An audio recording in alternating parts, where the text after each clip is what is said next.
বড় হিস্ট্রিক্যাল ড্রামার সমস্যা হচ্ছে ওরা খুব কঠিন টার্ম ইউজ করে, যেটা বুঝতে আমার 2-3 বার ওই ড্রামার পার্ট দেখতে হয়। আর এখন থেকে এই ড্রামাটা ঠিক সেদিকেই মোড় নিয়েছে। এই পার্টটা থেকে যদি আপনারা ড্রামা বুঝতে চান, তাহলে সব কাজ ফেলে পপকর্ন নিয়ে ড্রামা দেখতে বসে যেতে হবে। তো আর কথা না বাড়িয়ে এই পর্বের এক্সপ্লেনেশন শুরু করা যাক। কিং জুয়ের আদেশ মতো তিলান সে কাঠের উপরে ড্রাগন পেন্ডেন্ট খোদাই করছিল। সে ঘুম খাওয়া সব বাদ দিয়ে সারাদিন রাত কাজ করত। মেয়েডরা তাকে রিকোয়েস্ট করছিল একটু রেস্ট নেওয়ার জন্য। তবে তিলানের মনে এবার জেদ চেপে বসেছিল। সে দেখতে চাচ্ছিল জু তার উপর কি কি অত্যাচার করতে পারে। তবে এই জেদের বসে কাজ করতে গিয়ে তিলানের হাত কেটে যায়। মেয়েডরা দৌড়ে যায় ডাক্তারের খোঁজে। ইউনুস আসে জুয়ের কাছ থেকে পারমিশন নিতে তিলানকে ডাক্তার পাঠাবে কিনা। জু তখন ঝাড়ি মেরে বলে, ওর ব্যাপারে আমার কাছে আর কিছুই বলবে না, তোমার যা ভালো লাগে করো। এদিকে হাইসি যেহেতু মন্ত্রিসভায় যোগদান করবে, সে খুব খুশি মনে ফেব্রিক অফিসে আসে নিজের মাপ দিতে। আবারও লিওর কাঁধে দায়িত্ব পড়ে হাইসির জন্য কোট বানানোর, যেমনটা জুইং এর জন্য বানানো হয়েছিল। লিউ হাইসির মাপ নিচ্ছিল। তখনই সেখানে আঙ্কেল শি এসে উপস্থিত হয়। আঙ্কেল শি প্যালেসের সমস্ত অর্ডার নিয়ন্ত্রণ করত, মানে কার কি কাপড় চোপড় লাগবে সেগুলোর অর্ডার। সে প্রথমবারের মতো হাইসিকে দেখে, আর সে খুশি হয়ে এসে হাইসির সাথে পরিচিত হয়। সে জানায় সে জিয়ানের বন্ধু, তাই হাইসি শিকে আঙ্কেল বলে ডাকতে পারে। সে সেখানে কথায় কথায় হাইসিকে বলে, আমাদের তো এখন অনেকগুলো আনন্দের উৎসব হবে। একে তো আপনি থার্ড হলেন, এরপরে আপনার মাস্টারের বিয়ে। হাইসি তো চমকে ওঠে জিয়ানের বিয়ের কথা শুনে। সে হাইসিকে জানায় জিয়ানের বাবা এবং ম্যাডাম জিউয়ের বাবা তাদের বিয়ে ঠিক করে রেখেছিল। আর এখন যেহেতু জিয়ান তার আগের প্যালেসে ফিরে এসেছে, তাই বিয়ের ব্যাপারটা এখন আগানোই যায়। আঙ্কেল শি খুব উৎফুল্ল হয়ে এসব বলছিল। তবে হাইসির মনে তো ঝড় বয়ে যাচ্ছিল। সে কোনো কথা না বলে সেখান থেকে বের হয়ে যায়। রাতে বৃষ্টি নামছিল। হাইসি জিয়ানের ঘরের বাইরে বসে বসে বৃষ্টিতে ভিজছিল। জিয়ান তার কাছে এসে বলে, তুমি এখানে বসে বৃষ্টিতে কেন ভিজছো? হাইসি সেখানে বসে কান্না করছে। জিয়ান দ্রুত হাইসিকে টেনে ভিতরে নিয়ে আসে, আর হাইসির গা মুছিয়ে দিতে দিতে বলে, তুমি কি এখন অসুস্থ হয়ে যাবে? আর কবে তুমি নিজের খেয়াল রাখা শিখবে? জিয়ান হাইসিকে বকাবকি করছিল। তবে হাইসি আনমনে জিয়ানকে বলে, আপনি বৃদ্ধ মানুষদের মতো কথা বলছেন। জিয়ান তখন বলে, আমি তো বৃদ্ধই। হাসি বলে, আমি হিসাব করে দেখেছি আপনি আমাদের থেকে তেমন বড় নয়, কিন্তু আমার আর জুইং এর দেখাশোনা করতে করতে আপনি নিজেকে আমাদের বাবা ভেবে ফেলেছেন। আপনি যদি এখন বিয়ে করতেন তাহলে আপনার বাচ্চা কাচ্চাও হয়ে যেত, সুখী জীবনযাপন করতে পারতেন। জিয়ান তখন বলে, এসব কথা ছেড়ে ভিজা কাপড় চেঞ্জ করো, আর বৃষ্টি হচ্ছে, আজ রাতে তুমি এখানেই থেকে যাও। জিয়ান বাইরে গিয়ে জুইংকে বলে হাইসিকে চা বানিয়ে দিতে এবং নতুন কাপড় দিতে। তবে জিয়ান যখন হাইসির জন্য খাবার আর নতুন কাপড় নিয়ে আসে, সে দেখতে পায় হাইসি সেখানে নেই। হাইসি তার নিজের রুম মানে জিফেং প্যাভিলিয়নে ফিরে এসেছিল। তার তো প্রচন্ড মন খারাপ। পরদিন সকালে হাইসি যায় জুয়ের সাথে দেখা করতে। জু তখন মজা করে বলে, তুমি কি আবার আমাকে মারার চেষ্টা করবে নাকি? হাইসি তখন বলে, আমাকে লজ্জা দিবেন না, এখন তো পার ট্যাক্সের বিষয়টি সমাধান হয়ে গিয়েছে। আমি এত বছর ধরে আপনাকে ভুল বুঝেছি। জু তখন বলে, তুমি তোমার মাস্টারের মতো ঠোঁট কাটা। মিষ্টি মিষ্টি কথার পরিবর্তে তোমরা সত্য কথা বলতেই বেশি পছন্দ করো। যা হোক, তোমার মাস্টারের কথা বলতে মনে পড়লো, তোমরা তোমাদের মাস্টারকে বোঝাচ্ছ না কেন? খুব দ্রুত আমি জিয়ান আর ম্যাডাম জিউয়ের বিয়েটা দিতে চাই। এটা শুনে হাইসি আবারও একটা ধাক্কা খায়। সে তখন জুকে বলে, আপনি আমার সম্পর্কে বেশি ভাবছেন। আমি মাস্টারের সাধারণ একজন স্টুডেন্ট, তার বিয়ের ব্যাপারে কথা বলার অধিকার আমার নেই। জু তখন বলে, এটা অবশ্য ঠিক বলেছ। জিয়ান কারো কথাই শোনে না। হাইসি এবার জুয়ের কাছে অনুমতি চায়। হুয়াংজান পাস নামে ওদের দক্ষিণের একটা বর্ডার আছে। হাইসিকে যেন সেই বর্ডারের কাছে নিয়োগ দেওয়া হয়। জু অবাক হয়ে বলে, সেই বর্ডারটা আমাদের রাজ্যের সবচেয়ে ঠান্ডা জায়গা, সেখানে সারা বছর বরফ পড়ে। সেখানে তো কোনো মন্ত্রী যেতেই চায় না। তাহলে তুমি নিজে যেতে সেখানে কেন যেতে চাচ্ছ? হাসি তখন বলে, সেখানে কেউ যেতে চায় না, সেখানকার স্থানীয় মানুষ রয়েছে, সেটা রাজ্যেরই একটা অংশ। কারো না কারো তো দায়িত্ব নেওয়া উচিত সেই জায়গার। আমি যদি নিজে থেকে সেই জায়গার দায়িত্ব নিই, তাহলে তো আমি দেশের জন্য আরো ভালো কাজ করতে পারবো। জু তখন বলে, এটা তুমি ভালো ভেবেছ। আর সে হাইসিকে অনুমতি দেয় হুয়াংজান পাসে যাওয়ার জন্য। এই হুয়াংজান পাস রাজধানী থেকে কয়েক হাজার মাইল দূরে ছিল। বুঝতেই তো পারছেন হাইশি চাচ্ছিল জিয়ানকে ছেড়ে চলে যেতে। হাইশি সেখান থেকে চলে যেতেই একজন এসে খবর দেয় তিলানের খরগোশ অসুস্থ হয়ে পড়েছে। তিলানের খরগোশটা তিলান যাওয়ার পর থেকে অসুস্থ ছিল এবং ইউনুসের উপর দায়িত্ব ছিল সেই খরগোশটা দেখাশোনা করার। ডাক্তার ওই খরগোশকে ওষুধ দিলেও তেমন কোনো কাজ হয়নি। তখন তারা চিন্তা করতে থাকে কিভাবে এই খরগোশকে সুস্থ করা যায়। জু জানতে পারে ফেব্রিক অফিসের লিউয়ের কাছে একটা খরগোশ রয়েছে। তাই সে লিউকে ডেকে পাঠায় এবং লিউকে জিজ্ঞাসা করে তোমার খরগোশ কেমন আছে, তুমি কি জানো কিভাবে খরগোশদের যত্ন নিতে হয়। লিউ তখন জানায় সে তো বেশি কিছু জানে না, তবে চেষ্টা করে দেখতে পারে। জু তিলনের খরগোশটা লিউয়ের কাছে দেয়। লিউ তখন বুঝতে পারে খরগোশটাকে উল্টাপাল্টা খাওয়ানো হচ্ছিল, মানে সবাই যত্ন করে খরগোশকে ফল সবজি এসব খাওয়াচ্ছিল। তবে ফল সবজি এগুলো টানা খাওয়াতে থাকলে খরগোশের পেট খারাপ হবে, যেটা তিলানের খরগোশের হয়েছিল। তাই লিউ পরামর্শ দেয় শুকনো ঘাস খাওয়ানোর জন্য। জু হঠাৎ করেই তিলানের খরগোশের বেশ কেয়ার নিচ্ছিল। মনে হচ্ছিল সে আস্তে আস্তে তিলানের প্রতি দুর্বল হচ্ছে। এরপরেই দেখা যায় হাইশি জিয়ানকে জানায় সে রাজার কাছ থেকে অনুমতি নিয়ে এসেছে হুয়াংজান পাসে যাওয়ার জন্য। জিয়ান তখন অবাক হয়ে বলে, তুমি সিদ্ধান্ত নেওয়ার আগে আমার কাছে জিজ্ঞাসা করার প্রয়োজন মনে করলে না? হাইশি তখন বলে, এখন আপনি আপনার অন্য কাজে অনেক বেশি ব্যস্ত, তাই আমি আপনাকে ডিস্টার্ব করতে চাইনি। আর সেখান থেকে যাওয়ার সময় জিয়ানকে বলে, আমি হয়তো আপনার আর ম্যাডাম জিউয়ের বিয়ে মিস করে যাব। দোয়া করি আপনারা খুব ধুমধাম করে বিয়ে করেন এবং অনেক সুখে থাকেন। এটা বলে সেখান থেকে চলে যায়। তখনই দেখা যায় জিয়ানের হাতের মধ্যে ছিল হাইশির দেয়া সেই ব্যাগটি। জিয়ানেরও অনেকটা মন খারাপ হচ্ছিল। হাইশি জিফেং প্যাভিলিয়নে ফিরে গিয়ে তার রুমের জিনিসপত্র গোছাচ্ছিল, মানে তার কাপড় চোপড়। সে জিয়ানের দেয়া আংটিটার দিকে তাকিয়ে ইমোশনাল হয়ে যায়। তখনই জুইং তার কাছে আসে। জুইং এসে মনে করে হাইশি জিনিসপত্র গোছাচ্ছে তাদের প্যালেসে যাওয়ার জন্য। তবে হাইশি জানায় সে হুয়াংজান পাসে চলে যাচ্ছে। জুইং অবাক হয়ে বলে, তুমি সেখানে কেন যাচ্ছ? হাইশি তখন বলে, সেটা আমার ফিউচারের জন্য ভালো। হাইশি জুইংকে আর কোনো কথা বলার সুযোগ না দিয়ে গোছাতে শুরু করে। জুইং তখন আসে জিয়ানের কাছে। সে জিয়ানকে বলতে থাকে হাইশিকে আটকানোর জন্য। জিয়ান তখন বলে হাইশিকে না আটকানোই ভালো। সে হুয়াংজান পাসে কিছু বছর থেকে আসলে তার প্রমোশন হবে, তখন রাজধানীতে তার নিজের প্যালেস হবে, এটা তার ফিউচারের জন্য ভালো। জিয়ান জুইংকেও আর কোনো কথা বলার সুযোগ দেয় না। জুইং বেচারা দুইজনের চাপে বার্গার হয়ে গিয়েছিল, আর তাই সে মন খারাপ করে তার মানসিক শান্তি লিউয়ের কাছে চলে আসে। লিউ জুইং এর দেয়া খরগোশ নিয়ে খেলছিল, যেটা দেখে জুইং এর মন কিছুটা ভালো হয়। পরদিন সকালে হাইশি চলে আসে ক্যাম্পে। এই ক্যাম্প থেকে সবাই একসাথে রওনা দিবে হুয়াংজান পাসের উদ্দেশ্যে। এখানে এসে হাইশি তো অবাক হয়ে যায়। হাইশি যাদের সাথে ইম্পেরিয়াল এক্সামিনেশন ফেস করেছিল সেই সব ছেলেরা হাইশিকে কোম্পানি দেওয়ার জন্য চলে এসেছে, মানে তারাও হাইশির সাথে হুয়াংজান পাসে যাওয়ার জন্য রেডি। হাইশি অবাক হয়ে বলে, তোমাদের পরিবার অনুমতি কিভাবে দিল? ওই ছেলেরা তখন বলে, আমরা তো ভাই ভাই, তুমি যাচ্ছ একটা জায়গায়, আমরা অবশ্যই তোমার সাথে থাকবো। আর দেশের জন্য কাজ করলে পরিবার অনুমতি দিবে না কেন? সেখানে জেনারেল ঝ্যাং এবং জেনারেল ফু নামে দুইজন হাইশিকে ওয়েলকাম জানায়। তারা অলরেডি হুয়াংজান পাসে দায়িত্বরত ছিল এবং সবাই রাজধানী থেকে একসাথে হুয়াংজান পাসের উদ্দেশ্যে রওনা দিবে। হাইশি ক্যাম্পে সারাদিন রাত পরিশ্রম করতে থাকে। সে দিনরাত না খেয়ে না ঘুমিয়ে প্র্যাকটিস করছিল। এতে করে হাইশির কাঁধে যে ক্ষত ছিল সেই ক্ষত থেকে রক্ত বের হতে শুরু করে। হাইশির যে বন্ধুরা ছিল তারা হাইশিকে বলছিল রেস্ট করার জন্য, তবে হাইশি কারো কথা শোনে না। রাতের বেলা হাইশি যখন ঘুমাচ্ছিল, হাইশি অনেকটা অসুস্থ হয়ে পড়ে। তার এমন ভ্রম হয় যে জিয়ান তার সামনে দাঁড়িয়ে আছে। তখন সে জিয়ানের উদ্দেশ্যে বলে, মাস্টার, আমি আপনাকে অনেক পছন্দ করি। আপনার ম্যাডাম জিওর সাথে বিয়ে ঠিক হয়ে আছে, এটা শুনে আমার হৃদয় ভেঙে গিয়েছে। তাই আমি হুয়াংজান পাসে চলে যাচ্ছি। সকালবেলা যখন হাইশির ঘুম ভাঙে, তখন তার মনে হয় যে সে সত্যিই রাতে জিয়ানকে দেখেছে। এমনকি তার ঘরে জিয়ানের বানানো স্যুপ ছিল। হাইশি দৌড়ে বের হয়ে তার বন্ধুদের জিজ্ঞাসা করে তার ঘরে এই স্যুপ কে রেখেছে। ওই ছেলেরা তখন বলে তারাই রেখে এসেছে। হাইশি তখন কিছুটা হতাশ হয়। তখন একজন খবর দেয় হাইশিকে মিস্টার ঝ্যাং ডাকছে।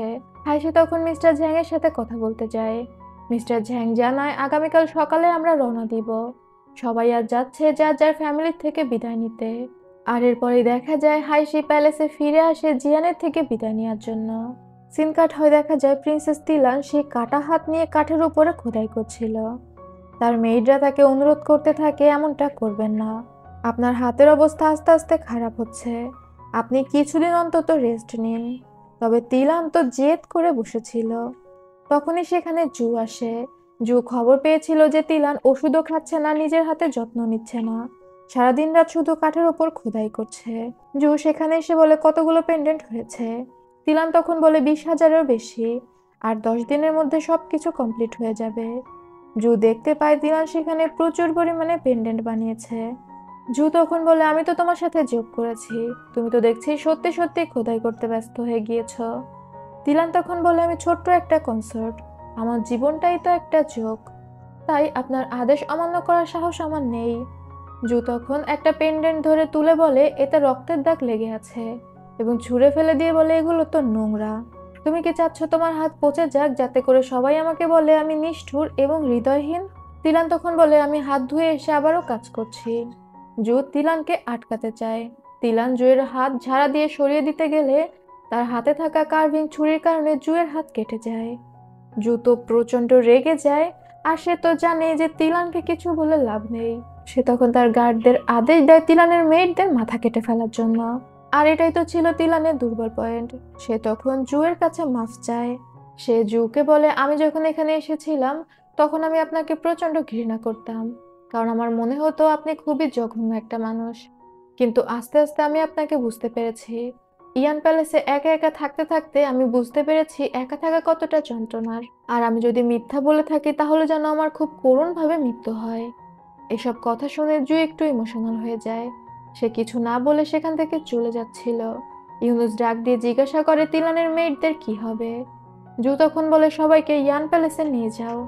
এদিকে হাইসির কোট বানানো হয়ে গিয়েছিল, সাথে জুইং এর জন্য একটি নতুন কোট বানানো হয়।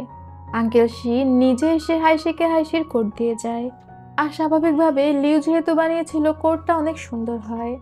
হাইসি আর জুইং যখন তাদের নিজেদের কোট নিয়ে যাচ্ছিল তখন একজন এসে হাইসিকে খবর দেয় মাস্টার বলে গিয়েছে সে যেন রাতে এখানেই থেকে যায়। ওই সৈন্য জানায় জিয়ান একটা কাজে বাইরে গিয়েছে, হাইসি যেন জিয়ানের রুমই ব্যবহার করে। হাইসি তখন ইমোশনাল হয়ে যায়। দেখতে পায় জিয়ান হাইসির জন্য একটা ড্রেস রেডি করে রেখেছে। ড্রেস বলতে সৈন্যদের পোশাক। তবে জিয়ান কোনো কাজে যায়নি, সে প্যালেসের ছাদে দাঁড়িয়েছিল। জিয়ান পাস্টের একটা দৃশ্য কল্পনা করছিল। প্রিন্স ইয়ের বিদ্রোহের সময় যখন জিজান মারা যায়, জু তো অনেক ভেঙে পড়েছিল। জু তখন এতটাই হাল ছেড়ে দিয়েছিল যে তার অবস্থা প্রচন্ড খারাপ হয়ে গিয়েছিল, মানে তার নিজের বাঁচার ইচ্ছা ছিল না। আর জিয়ান যেহেতু জুয়ের বেস্ট ফ্রেন্ড ছিল এবং সে মনে করত তার কারণে জিজানের মৃত্যু হয়েছে, তাই সে শপথ গ্রহণ করে সে কখনো কাউকে ভালোবাসবে না, সে জুয়ের যন্ত্রণা ভাগাভাগি করে নিবে। মানে জু যেহেতু তার ভালোবাসার মানুষকে হারিয়ে একা হয়ে গিয়েছে, জিয়ানও এবার একাই থাকবে। আর যে কারণে জিয়ান হাইসিকে ভালোবাসা সত্ত্বেও তাকে আটকায় না। এদিকে হাইসি জিয়ানের বালিশটা জড়িয়ে ধরে বসেছিল। পরদিন সকালে হাইসি রেডি হচ্ছিল। জিয়ান তখন তার ঘরে ফিরে আসে এবং জিয়ান হাইসিকে নিজে হাতে রেডি করে দেয়। এই বিষয়টা প্রচন্ড ইমোশনাল ছিল। আমি তো প্রায় কান্নাই করে দিচ্ছিলাম। একজন আরেকজনকে প্রচন্ড ভালোবাসে, তবে এই বিষয়ে কেউ কিছু বলছে না।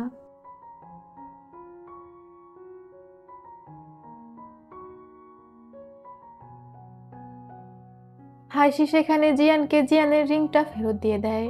হাইসি জিয়ানকে বলে সে তো যুদ্ধক্ষেত্রে যাচ্ছে, সে চায় না এই মূল্যবান আংটিটা যুদ্ধক্ষেত্রে গিয়ে ভেঙে যাক বা নষ্ট হয়ে যাক। জিয়ান কোনো কথা না বলে আংটিটা নিজের কাছে রেখে দেয়।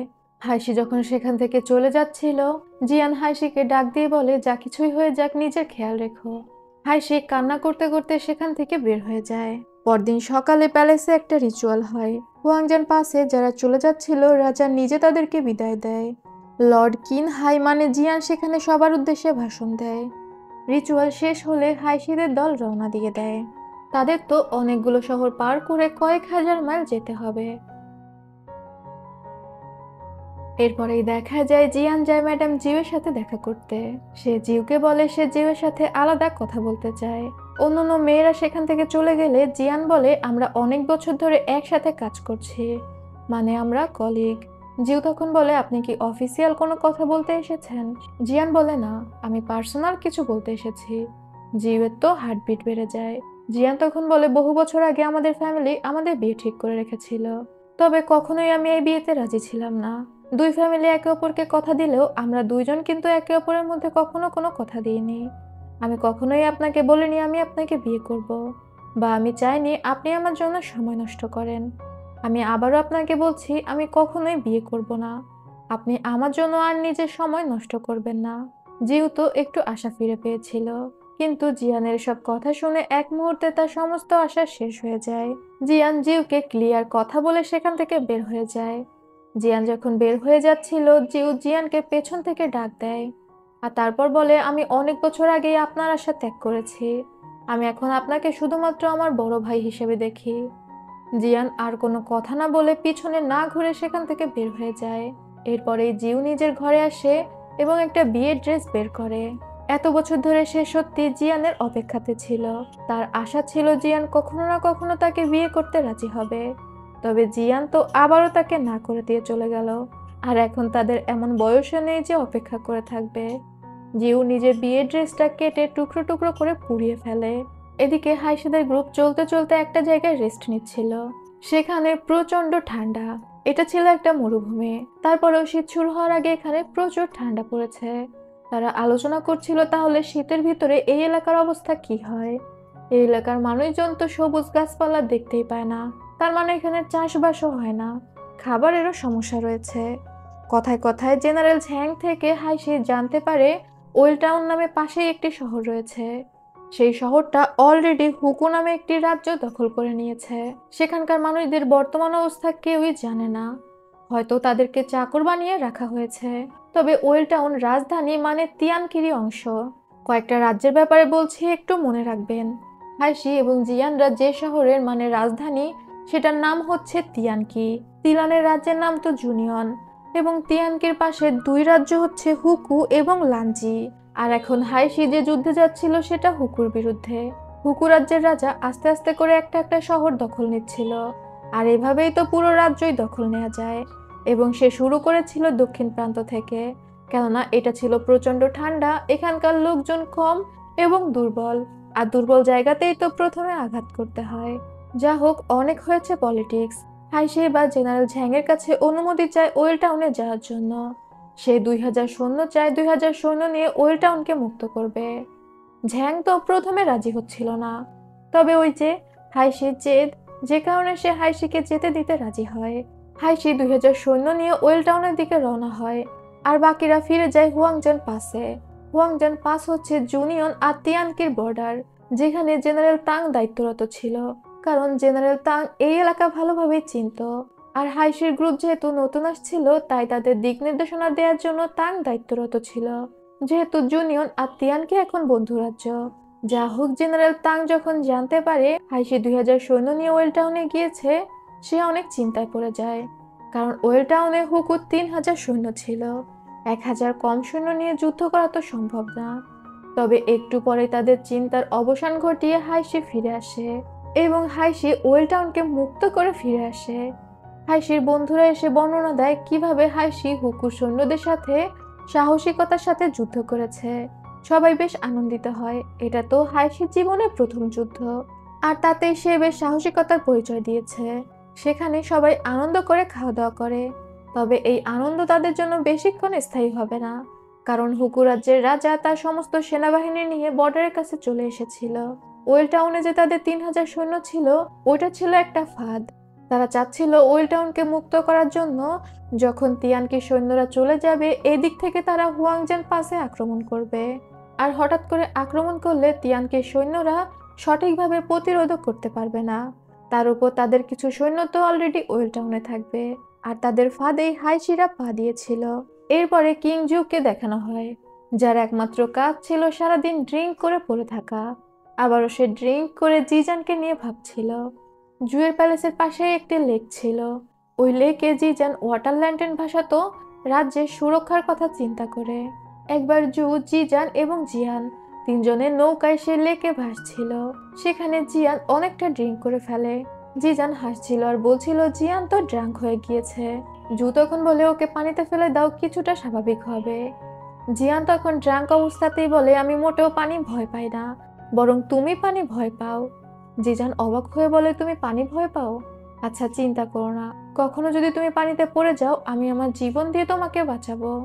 সিন আবার প্রেজেন্টে ফিরে আসে। দেখা যায় তিলান সেই লেকে ওয়াটার ল্যান্টেন ভাসাচ্ছিল।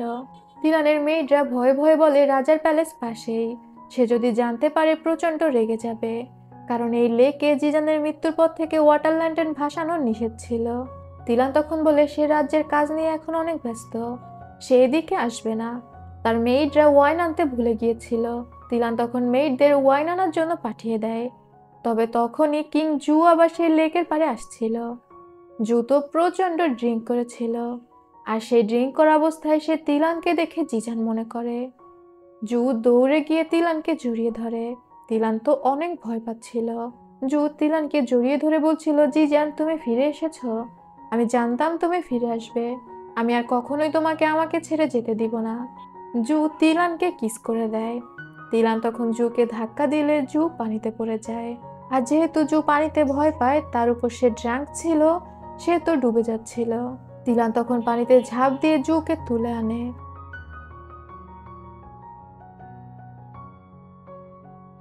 তার জন্যই তো জু পড়ে গিয়েছিল। সে জুয়ের পাশে বসে থাকে। জুয়ের প্রচন্ড ঠান্ডা লাগছিল। তিলান সারা রাত ধরে জুয়ের সেবা যত্ন করে এবং সেখানেই ঘুমিয়ে পড়ে। সকালবেলা জু জেগে উঠে যখন দেখতে পায় তিলান তার পাশে ঘুমিয়ে আছে, জু কিছুটা অপ্রস্তুত হয়ে যায়। তিলান জেগে উঠে বারবার মাফ চাইতে থাকে জুয়ের রুমে থেকে যাওয়ার জন্য। তবে জু এবার তিলানের প্রতি অনেকটা সফট হয়ে গিয়েছিল। সে উল্টে তিলানের কাছে মাফ চায় গতকাল রাতের ঘটনার জন্য। সে ড্রাঙ্ক হয়ে তিলানকে কিস করে ফেলেছে। তিলান যখন সেখান থেকে ফিরে যাচ্ছিল, জু ইউনুসকে ডাক দিয়ে বলে তিলানের খরগোশটা তিলানকে ফেরত দিয়ে দিতে। তিলান তো অনেক খুশি হয়ে যায়।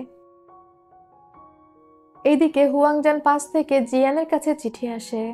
সে ওয়েল টাউনের যুদ্ধের ব্যাপারে এবং হাইশি যে জিতে এসেছে সবকিছুই জানতে পারে। জিয়ান তখন জুইংকে বলে তাদের একজন স্পাইকে নিয়োগ করতে হবে, যাতে করে সমস্ত খবরাখবর তারা জোগাড় করতে পারে। তবে এটা তো রাজার অনুমতি ছাড়া হবে না। তাই জিয়ান জুয়ের কাছে যায় অনুমতি আনতে, সে জুইংকে স্পাই হিসেবে হুয়াংজান পাসে পাঠাবে। তবে জিয়ান বলে এতদিন তো এসব দায়িত্ব ম্যাডাম জিউই পালন করত। আসলে ম্যাডাম জিউ ছিল সিক্রেট গ্রুপের স্পাই। তবে জিয়ান এবার ম্যাডাম জিউকে নিয়োগ দিতে চাচ্ছিল না, কারণ ম্যাডাম জিউয়ের চোখে অনেক সমস্যা হয়েছে, সে চোখে ঘোলা দেখত। জিয়ান তখন বলে সে এত বছর ধরে কাজ করেছে, এখন তুমি তার চোখের অসুখের উপর সন্দেহ করছো, এই কারণে কি তুমি তাকে বিয়ে করতে চাইছো না? জিয়ান তখন বলে বিয়ের কথা বাদ দিন, এখন জরুরি কথা বলছি। তবে জু তো খামখেয়ালি, সে জিয়ানকে হুকুম দেয় স্পাইয়ের দায়িত্ব যেন ম্যাডাম জিউকেই দেয়া হয়। আর তাই বাধ্য হয়ে জিয়ান জুইংকে দিয়ে ম্যাডাম জিউয়ের কাছে চিঠি পাঠায়, তাকে যে রাজা স্পাইয়ের দায়িত্ব দিচ্ছিল সেই বিষয়টা। জুইং অস্থির হয়ে কিছু বলতে যাচ্ছিল, তবে জিয়ান তো সবসময় রাজার অর্ডার মেনেই চলে, জু যেটা বলবে সেটাই। তাই জুইং আর কিছু বলতে পারে না। সে ওই চিঠি নিয়ে যায় ম্যাডাম জুয়ের কাছে। জুইং ম্যাডাম জুকে জানায় হুয়াংজান পাসের স্পাইয়ের দায়িত্বটা ম্যাডাম জুকে দেয়া হচ্ছে। জুইং চিঠিটা ম্যাডাম জুকে দিয়ে বলে, আপনি এটা পড়ে জানান কোনো প্রশ্ন আছে কিনা, আমি আপনার সব প্রশ্নের উত্তর দিচ্ছি। জু তখন বলে, আপনি কি আমার সাথে মজা নিচ্ছেন? আসলে জু চোখে প্রচন্ড ঘোলা দেখতো, তাই এই চিঠি সে পড়তে পারবে না। জুইং তখন বলে, দুঃখিত, আমি নিজেই এই চিঠি আপনাকে পড়ে শোনাচ্ছি। আসলে ম্যাডাম জু চোখে দেখে না বলেই সে মনে করেছিল সেদিন হাইশি আর জিয়ান রোমান্স করছে। সে যদি চোখে দেখতো তাহলে বুঝতে পারতো যে জিয়ান আসলে হাসির কাঁধ থেকে বিষ টেনে তুলছিল। তবে এরপরে এই রাজ্যে নতুন সংকট দেখা দেয়। একজন সৈন্য এসে খবর দেয় নিহুয়া এবং তুহুয়া নামে দুইটি রাজ্য জিপিং পোর্টে তাদের জাহাজ ভিড়াচ্ছে। আর অবশ্যই এটা চিন্তার বিষয়, কারণ জিপিং পোর্ট তিয়ানকি রাজ্যের জন্য অনেক ইম্পর্ট্যান্ট একটা জায়গা। সমস্ত এক্সপোর্ট ইম্পোর্টের বিজনেসগুলো জিপিং পোর্টের মাধ্যমেই হয়ে থাকে। আর এই জিপিং পোর্ট যদি দখল হয়ে যায় তাহলে তো তিয়ানকি বিপদে পড়ে যাবে। জু তখন জিয়ানকে হুকুম দেয় জিপিং পোর্টে চলে যাওয়ার জন্য, কোনোভাবেই যেন জিপিং পোর্টকে অন্য কেউ দখল করতে না পারে। আর রাজা যেহেতু হুকুম দিয়েছে, জিয়ান তো আর কোনো কথাই বলবে না। জিয়ান জিপিং পোর্টের উদ্দেশ্যে বেরিয়ে যায়। তবে যাওয়ার সময় সে জুইংকে বলে যায়, তুমি আর শাওজি রাজার ভালো মতো খেয়াল রাখবে, আমি যেহেতু থাকছি না জুয়ের কোনো বিপদ হতে পারে। শাওজিকে বলবে সব সময় জুয়ের আশেপাশে থাকতে। আর তারপরে জিয়ান বের হয়ে যায় জিপিং পোর্টের উদ্দেশ্যে। তবে জেনারেল সু জিপিং পোর্টের কাউকে খবর দিয়ে দেয় সেখানে জিয়ানকে মেরে ফেলার জন্য। জেনারেল সুয়ের একমাত্র উদ্দেশ্যই জিয়ানকে মেরে ফেলা। এরপরেই দেখা যায় জেনারেল তাং হাইশিকে ডেকে পাঠায়। তাং হাইশিকে জানায় হঠাৎ করেই গোবি ডেজার্ট মানে মরুভূমির অনেকগুলো মানুষ উধাও হয়ে গিয়েছে। তাদের যত স্পাই ছিল কারো কোনো খোঁজ পাওয়া যাচ্ছে না। হঠাৎ করে এতগুলো মানুষ একসাথে উধাও হয়ে গেল, অথচ তাদের খোঁজ খবরও নেই। হাইশি তখন বলে তাদের মনে হচ্ছে কিছু একটা ঘটতে যাচ্ছে, যে বিষয়টা তারা জানে না, এবং হাইশি কিছু সৈন্যদের নিয়ে বের হতে চায় সেই সব স্পাইদের খোঁজে। স্বাভাবিকভাবেই তাং প্রথমে অনুমতি দিতে চায় না, আর এরপর হাইশি জেদের কাছে হার মেনে অনুমতি দিয়ে দেয়। হাইশি তখন তার 4-5 জন বন্ধু, যারা হাইশির সাথে তিয়ানকি শহর থেকে এসেছে, তাদের নিয়ে বের হয়ে যায়। তবে রাস্তা খুবই দুর্গম ছিল, সাথে ছিল প্রচন্ড ঠান্ডা। এদিকে হুকু রাজ্যের রাজা তার সমস্ত সেনাবাহিনী নিয়ে তো হুয়াংজান পাসের আশেপাশে চলে এসেছিল, আর তারা হাইশির ব্যাপারেও জানতে পেরেছিল। সেখানে আমরা অদ্ভুত একটা ছেলেকে দেখতে পাই যে কাপড় দিয়ে নিজের মুখ ঢেকে রেখেছিল। হুকু রাজ্যের রাজা তখন বলে হাইশিকে সে জানে না, তাদের একমাত্র উদ্দেশ্য হুয়াংজান পাস দখল করা। হাইশি যদি বাধা হতে আসে তাহলে অবশ্যই তাকে মেরে ফেলবে। একটা জায়গা থেকে হাইশি দেখতে পায় বিশাল সেনাবাহিনীর একটা দল হুয়াংজান পাসের দিকে এগোচ্ছে। হাইশি বুঝতে পারে এরা হঠাৎ করে আক্রমণ করার জন্য যাচ্ছে। হাইশি তখন সেখানকার একজনকে পাঠিয়ে দেয় মিস্টার তাংকে খবর দেওয়ার জন্য, এবং হাইশি বেরিয়ে পড়ে কিলিন নামে একটা দলের খোঁজে, যারা ছিল বিশাল সেনাবাহিনীর একটা দল, আর অবশ্যই সেটা তিয়ানকি রাজ্যের। মিস্টার তাং যখন এই বিষয় জানতে পারে সে তো দিশাহারা হয়ে যায়। তাদের কাছে অত বেশি সেনাবাহিনী প্রতিরোধ করার মতো যথেষ্ট সৈন্য ছিল না। তার উপর হাইশি যে কিলিন গ্রুপকে খুঁজতে গিয়েছে, সে তো এই রাজ্যের রাস্তাঘাট ঠিকভাবে চেনে না। মিস্টার তাং এক প্রকার শিওর ছিল যে হাইশি পথ হারাবে। তবে এইসব ভাবার এখন সময় নেই। তারা দূরবীন দিয়ে দেখতে পায় যে মানুষগুলো উধাও ছিল, মানে সেখানকার স্থানীয় মানুষজন, তাদের গলায় তলোয়ার ধরে হুকু রাজ্যের রাজা এগিয়ে আসছে। মিস্টার তাং তখন বলে স্থানীয়দের সবচেয়ে কম ক্ষতি করার চেষ্টা করে আক্রমণ করো, কারণ আক্রমণ তো তাদের করতেই হবে। জেনারেল তাং সবাইকে আদেশ দেয় মৃত্যু পর্যন্ত যুদ্ধ করার জন্য। তবে তাদের কাছে তো খুবই সামান্য সৈন্য ছিল, যেখানে হুকু রাজ্যের রাজা বিশাল সেনাবাহিনী নিয়ে এসেছে। স্বাভাবিকভাবেই তারা যুদ্ধ করে পারে না। হুকু রাজ্যের সৈন্যরা দেয়াল বেয়ে জেনারেল তাংয়ের শিবিরে প্রবেশ করছিল। একদল নিচ থেকে আবার দরজা ভাঙার চেষ্টা করছিল। সবাই দিশাহারা হয়ে যায়, এবং বিষয়টা এমন হয় যে হুয়াংজান পাস হুকু রাজ্য দখল করে ফেলেছে প্রায়। তবে তখনই সেখানে হাইশি চলে আসে, আর সে কিলিন ব্যাটালিয়ন নিয়ে চলে এসেছিল। জেনারেল তাং হাইশিকে দেখে নতুন আশা খুঁজে পায়। হাইশি সেখানে এসে যুদ্ধ শুরু করে। হাইশি তো ছিল কড়া যোদ্ধা, মানে বাংলা কথায় কড়া যোদ্ধা। সেখানে আমরা একটি মেয়েকে দেখতে পাই, যাকে হাইশি বাঁচায়। এই মেয়েটি ছিল স্থানীয় লিডারের মেয়ে। মেয়েটির নাম সালিয়া। ওকে আমরা পরবর্তীতে আরো বিভিন্ন জায়গায় দেখতে পাবো। যা হোক, হাইশি একটা গুহার মধ্যে উঠে যায়, এবং সেখান থেকে ডিরেক্ট হুকু রাজ্যের রাজার দিকে তীর ছোড়ে। রাজা ঘোড়ার উপর থেকে পড়ে যায়। তবে তখনই কেউ একজন হাইশির দিকে তীর ছোড়ে। বোঝা যাচ্ছিল এটা পাকা হাতের তীর, কারণ হাইশিকে গুহার মধ্যে তীর ছোড়া হয়েছিল, যেখানে হাইশিকে স্বাভাবিকভাবে দেখাও যাচ্ছিল না। হাইশি তখন একটা তীরের পিছনে দড়ি বেঁধে সামনের একটা বরফের দেয়ালে মারে, এবং সে ওই দড়ি ধরে ঝুলে তীর ছোড়ার চেষ্টা করছিল। এটা ছিল কাপড় দিয়ে মুখ ঢাকা সেই ছেলেটা। হাইশি যে দড়িতে ঝুলছিল, এই ছেলেটা তীর মেরে সেই দড়িটা ছিঁড়ে ফেলে। হাইশি ঘোড়ার উপর এসে পড়ে যায়। তবে হাইশি তো ঘোড়াকে খুব ভালোভাবে নিয়ন্ত্রণ করতে পারে। সে ঘোড়ার উপর থেকেই একসাথে দুটো তীর ছোড়ে, যে তীরটা কাপড় দিয়ে মুখ ঢাকা ছেলেটির কাপড় সরিয়ে দেয়। এতে করে হাইশি ওই ছেলেটির মুখ দেখে ফেলে। আশ্চর্যজনকভাবে সেটা ছিল জুইং, মানে একদম জুইং এর মতো দেখতে। তবে তার চুলগুলো ছিল জুইং এর চুলের রঙের থেকে আলাদা। হাইশি এই ছেলেটিকে দেখে একদম স্তব্ধ হয়ে যায়। তবে হাইশি যেহেতু রাজাকে মেরে ফেলেছিল, হুকু রাজ্যের সমস্ত সৈন্যরা ফিরে যায়। যেহেতু যুদ্ধে রাজাই মারা গিয়েছে, এখন আর তারা কিভাবে যুদ্ধ করবে। জেনারেল তাং হাইশির এই বিজয়ে প্রচন্ড খুশি হয়। সে হাইশির অনেক প্রশংসা করে বলে হাইশি না থাকলে হুয়াংজান পাস আজই বেদখল হয়ে যেত। হাইশি জেনারেল তাংকে অনুরোধ করে স্থানীয় মানুষজন, মানে রিফিউজি, তাদেরকে খাবার এবং ক্যাম্প দেওয়ার জন্য। তবে জেনারেল তাং বলে এটা রাজধানী থেকে অনেকটা দূরে, আমাদের নিজেদেরই খাবার সরবরাহ করতে অনেক সমস্যা করতে হয়। এতগুলো রিফিউজিকে খাবার দেওয়া কোনোভাবেই সম্ভব না। তবে আমি রাজধানীতে চিঠি লিখে দিচ্ছি যেন পরের বার বেশি করে খাবার পাঠায়। তখন হাইশি আর কিছু বলতে পারে না, যেহেতু তাদেরই সমস্যা। এদিকে জিয়ানের কাছে খবর আসে হাইশি হুকু রাজ্যের রাজাকে মেরে ফেলেছে এবং হুয়াংজান পাসকে বাঁচিয়ে নিয়েছে। জিয়ান হাইশির পরপর বিজয়ে মহা খুশি, তবে সেও তো জিপিং পোর্টে অন্য একটা যুদ্ধে এসেছিল, যেটা নিয়ে সে ব্যস্ত ছিল। তবে এই ব্যস্ততার মধ্যেও জিয়ান হাইশিকে মিস করছিল। সে হাইশির ফিরিয়ে দেওয়া আংটিটার দিকে তাকিয়ে হাইশির সাথে কাটানো মুহূর্তগুলো চিন্তা করতে থাকে। এদিকে হাইশিও জিয়ানকে অনেক মিস করছিল। হাইশিকে তৈরি করে দেওয়ার সময় জিয়ান হাইশির কোমরে একটা পেন্ডেন্ট বেঁধে দিয়েছিল। সে ওই পেন্ডেন্টের দিকে তাকিয়ে মন খারাপ করে দাঁড়িয়ে থাকে। তবে বিপদ তখনও তাদের পিছু ছাড়েনি। ওইসব রিফিউজিরা রেড প্লেন নামে একটা জায়গাতে একত্রিত হয়েছিল। তবে লাঞ্জি নামে আর একটা রাজ্য রেড প্লেনে হামলা করে দিয়েছে। তারা ওইসব রিফিউজিদের ধরে নিয়ে চাকর হিসেবে খাটাতো। আর এই খবর পাওয়ার পর হাইশি তো অবশ্যই বসে থাকবে না। জেনারেল তাংয়ের কাছ থেকে অনুমতি নিয়ে হাইশি বেরিয়ে পড়ে রেড প্লেনের উদ্দেশ্যে। এখানে আসতে আসতে হাইশি প্রিন্সেস হং নামে একজনের কথা জানতে পারে। প্রিন্সেস হং ছিল প্রিন্স ই এর ওয়াইফ। প্রিন্স ই যখন বিদ্রোহ ঘোষণা করেছিল, সেই সময় 4 দিন 5 রাত ধরে এখানে তুমুল যুদ্ধ হয়েছিল। সেই যুদ্ধে প্রিন্সেস হং মারা যায় এবং তার ছোট ছেলে হারিয়ে যায়। সেই সময় রেড প্লেন রক্তে ভেসে গিয়েছিল, যে কারণে এই জায়গাটির নাম রেড প্লেন রাখা হয়েছে। হাইশি সেখানে এসে সবাইকে বলে রিফিউজিদের খুঁজে বের করতে। এদিকে রিফিউজিদের লাঞ্জি নামে একটি রাজ্যের সৈন্যরা তাড়া করছিল। সেখানে আমরা সালিয়াকে দেখতে পাই, যে দৌড়ে পালানোর সময় ধরা পড়ে যায়। তবে সঠিক সময়ে হাইশি সেখানে চলে আসে। সেখানে আবারও তুমুল যুদ্ধ লেগে যায়।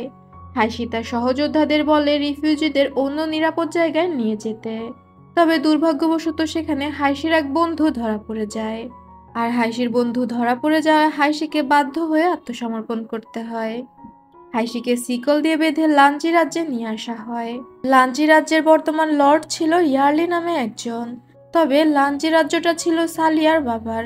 কিছুদিন আগেই আর্লি সালিয়ার বাবাকে মেরে এই রাজ্যটাকে দখল করে নেয়। আর তারপর লাঞ্জি রাজ্যের মানুষদের চাকর হিসেবে খাটাতো। সেখান থেকেই পালিয়ে বেড়াচ্ছিল সালিয়া সহ আরো কিছু লোকজন। যা হোক, হাইশিকে আর্লির সামনে নিয়ে আসা হয়। আর্লি হাইশির দিকে একটা ছুরি মারে। হাইশি সেই ছুরিটিকে ধরে নিজের হাতে শিকলটা কেটে ফেলে। আর্লি এটা দেখে চমকে যায়, কেননা আর্লির ছুরি খুবই দ্রুতগামী ছিল। সেটা যে কারো পক্ষে ধরা সম্ভব নয়। আর্লিকে তার সেনাপতি লিওয়েরদান জানায় হাইশি হুকু রাজ্যের রাজাকে মেরে ফেলেছে এবং তাদের অনেক সৈন্যকেও মেরে ফেলেছে। সে তখন হাইশিকে বলে হাইশি যদি তার হয়ে কাজ করে, তাহলে হাইশিকে সে অনেক পাওয়ারফুল একটা পদ দান করবে এবং অনেক সম্পদ দিবে। সাথে সে হাইশিকে সুন্দরী মেয়েরও লোভ দেখায়। তবে হাইশি সবকিছুকেই না করে দেয়। আর্লি তখন সমস্ত রিফিউজি এবং হাইশির সাথে থাকা সৈন্যদের মেরে ফেলার হুকুম দেয়। হাইশি আর্লিকে যুদ্ধে আহ্বান করে। আর্লি তখন হেসে দিয়ে বলে, তুমি অনেক সাহসী। লিওরদান আর্লিকে বলছিল হাইশির সাথে যুদ্ধ না করতে। তবে আর্লির ছিল ওভার কনফিডেন্স। সে হাইশির সাথে যুদ্ধ করতে রাজি হয়। তবে হাইশি শর্ত দেয়, সে যদি জিতে যায় তাহলে সমস্ত বন্দীদের মুক্ত করে দিতে হবে। আর্লি তাতেই রাজি হয়ে যায়। সেখানে আর্লি আর হাইশির ফাইট শুরু হয় এবং বেশ কিছুক্ষণ ফাইট হওয়ার পর হাইশি আর্লিকে হারিয়ে দেয়। আর্লি তখন বলে, তোমাকে দেখে আমি যেমনটা ভেবেছিলাম, তুমি তার থেকে বেশি শক্তিশালী। হাইশি বলে, এবার তুমি তোমার কথা রাখো, সবাইকে মুক্ত করে দাও। আর্লি বলে, আমি তোমাকে কথা দিয়েছি সবাইকে মুক্ত করে দিব, তবে আমি কথা দিইনি যে এখনই মুক্ত করে দিব। আমি মুক্ত করব, তবে পরে। হাইশি প্রচন্ড রেগে গিয়ে বলে, তুমি তোমার কথা রাখছো না। আর্লি আর কোনো কথা না বলে হাইশিকেই বন্দি করে রাখতে বলে। তখন হাইশিকে লাঞ্জি রাজ্যের জেলে আটকে রাখা হয়। এদিকে জিয়ান জিপিং পোর্টের সমস্যার সমাধান করে ফেলেছিল। তখনই তার কাছে খবর আসে হাইশি লাঞ্জি রাজ্যে ধরা পড়েছে। এটা শুনে তো জিয়ান অস্থির হয়ে যায় এবং সে তার সাথে থাকা সৈন্যদের হুকুম দেয় তার জন্য ঘোরা বের করার জন্য।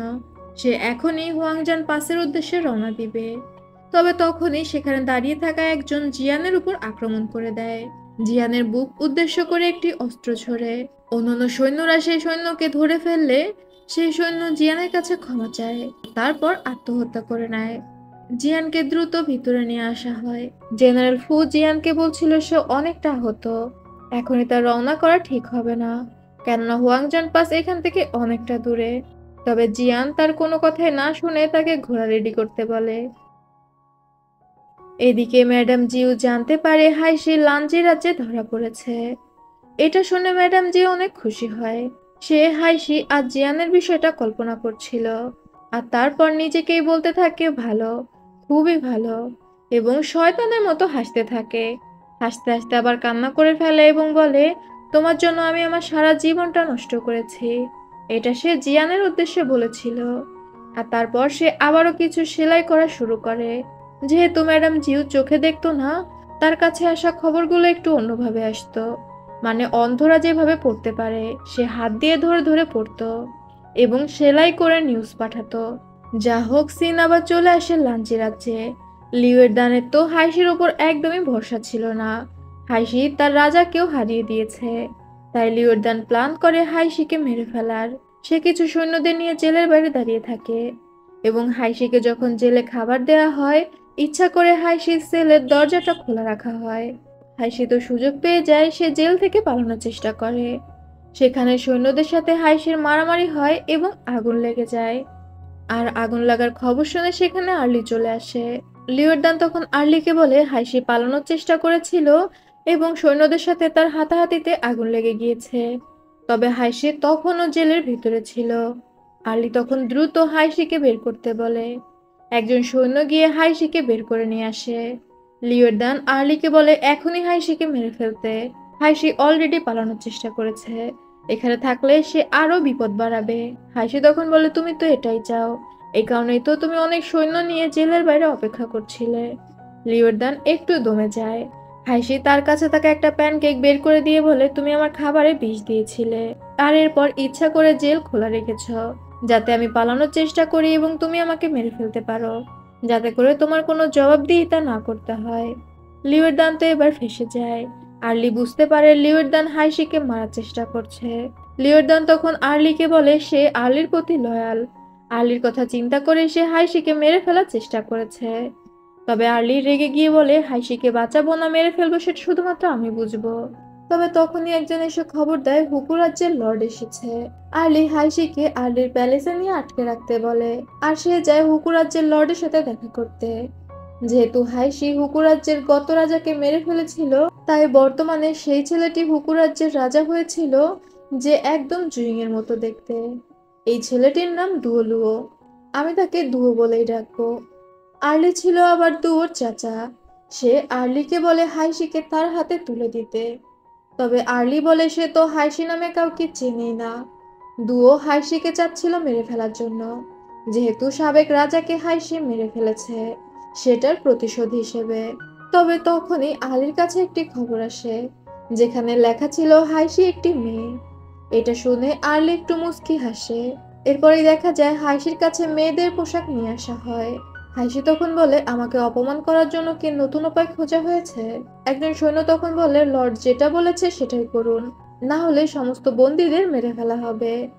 হাইশি বাধ্য হয়ে মেয়েদের ড্রেস পরে বাইরে আসে। আর্লি হাইশির চোখ দেখে ক্রাশ খেয়ে যায়। তবে দুয়ো বিশ্বাস করে না আর্লি এই মেয়েটাকে ধরে এনেছে। আর্লি দুয়োকে দেখানোর জন্য হাইশিকে নিয়ে বাইরে আসে এবং হাইশিকে টিডি নামে পরিচয় করিয়ে দেয়। টিডি আর্লির নতুন গার্লফ্রেন্ড। কিছুদিন পরেই সে টিডিকে বিয়ে করবে। তবে দুয়ো এই বিষয়টা বিশ্বাস করতে চাচ্ছিল না। তখনই সেখানে লিওরদান এসে বলে হাইশিকে যে জেলে আটকে রাখা হয়েছিল, সেই জেলে আগুন ধরে গিয়েছে এবং সেই আগুনে হাইশি মারা গিয়েছে। সেখানে তারা একটা পোড়া মৃতদেহ নিয়ে এসেছিল। যেহেতু দুয়োর সামনে সবকিছু ঘটেছে, দুয়ো তো এর উপর আর কোনো কথা বলতে পারে না। দুয়ো তখন সেখান থেকে ফিরে যায়। এদিকে জেলে ছদ্মবেশে জেনারেল ঝ্যাং চলে এসেছিল। সে এসেছিল হাইশির ব্যাপারে খোঁজ খবর নেয়ার জন্য। তবে হাইশি বর্তমানে মহাসুখে ছিল। আর্লি হাইশির প্রেমে পড়ে যায় এবং সে হাইশিকে বিয়ে করার প্রস্তাব দেয়। তবে স্বাভাবিকভাবেই হাইশি বিয়েতে রাজি হয় না এবং স্বাভাবিকভাবেই আর্লি হাইশিকে জোর করেই বিয়ে করবে। হাইশি তখন একটা ভাঙা কাঁচ নিজের গলায় ধরে বলে তুমি যদি আমাকে জোর করো তাহলে আমি নিজেকে মেরে ফেলবো।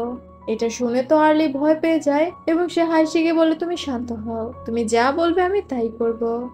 হাইশি তখন বলে তাহলে তুমি আমাকে যেটা প্রমিস করেছো সেটা রাখো, মানে সমস্ত বন্দীদের মুক্ত করে দাও। আর্লি বলে সে একসাথে সমস্ত বন্দীদের মুক্ত করতে পারবে না।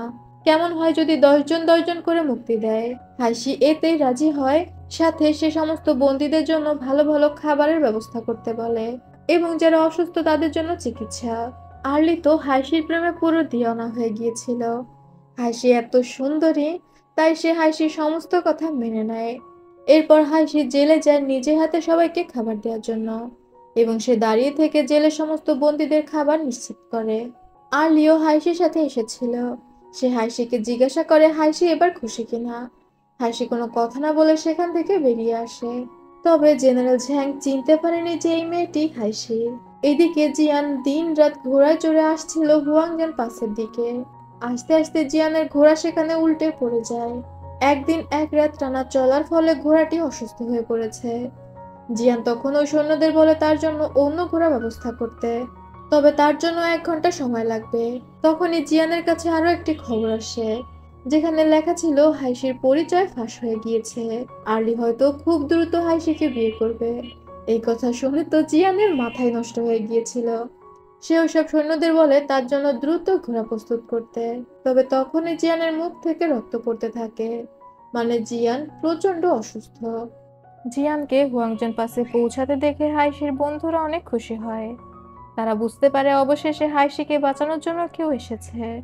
আর জিয়ানও হুয়াংজান পাসে পৌঁছে তুমুল কাজ শুরু করে দেয়।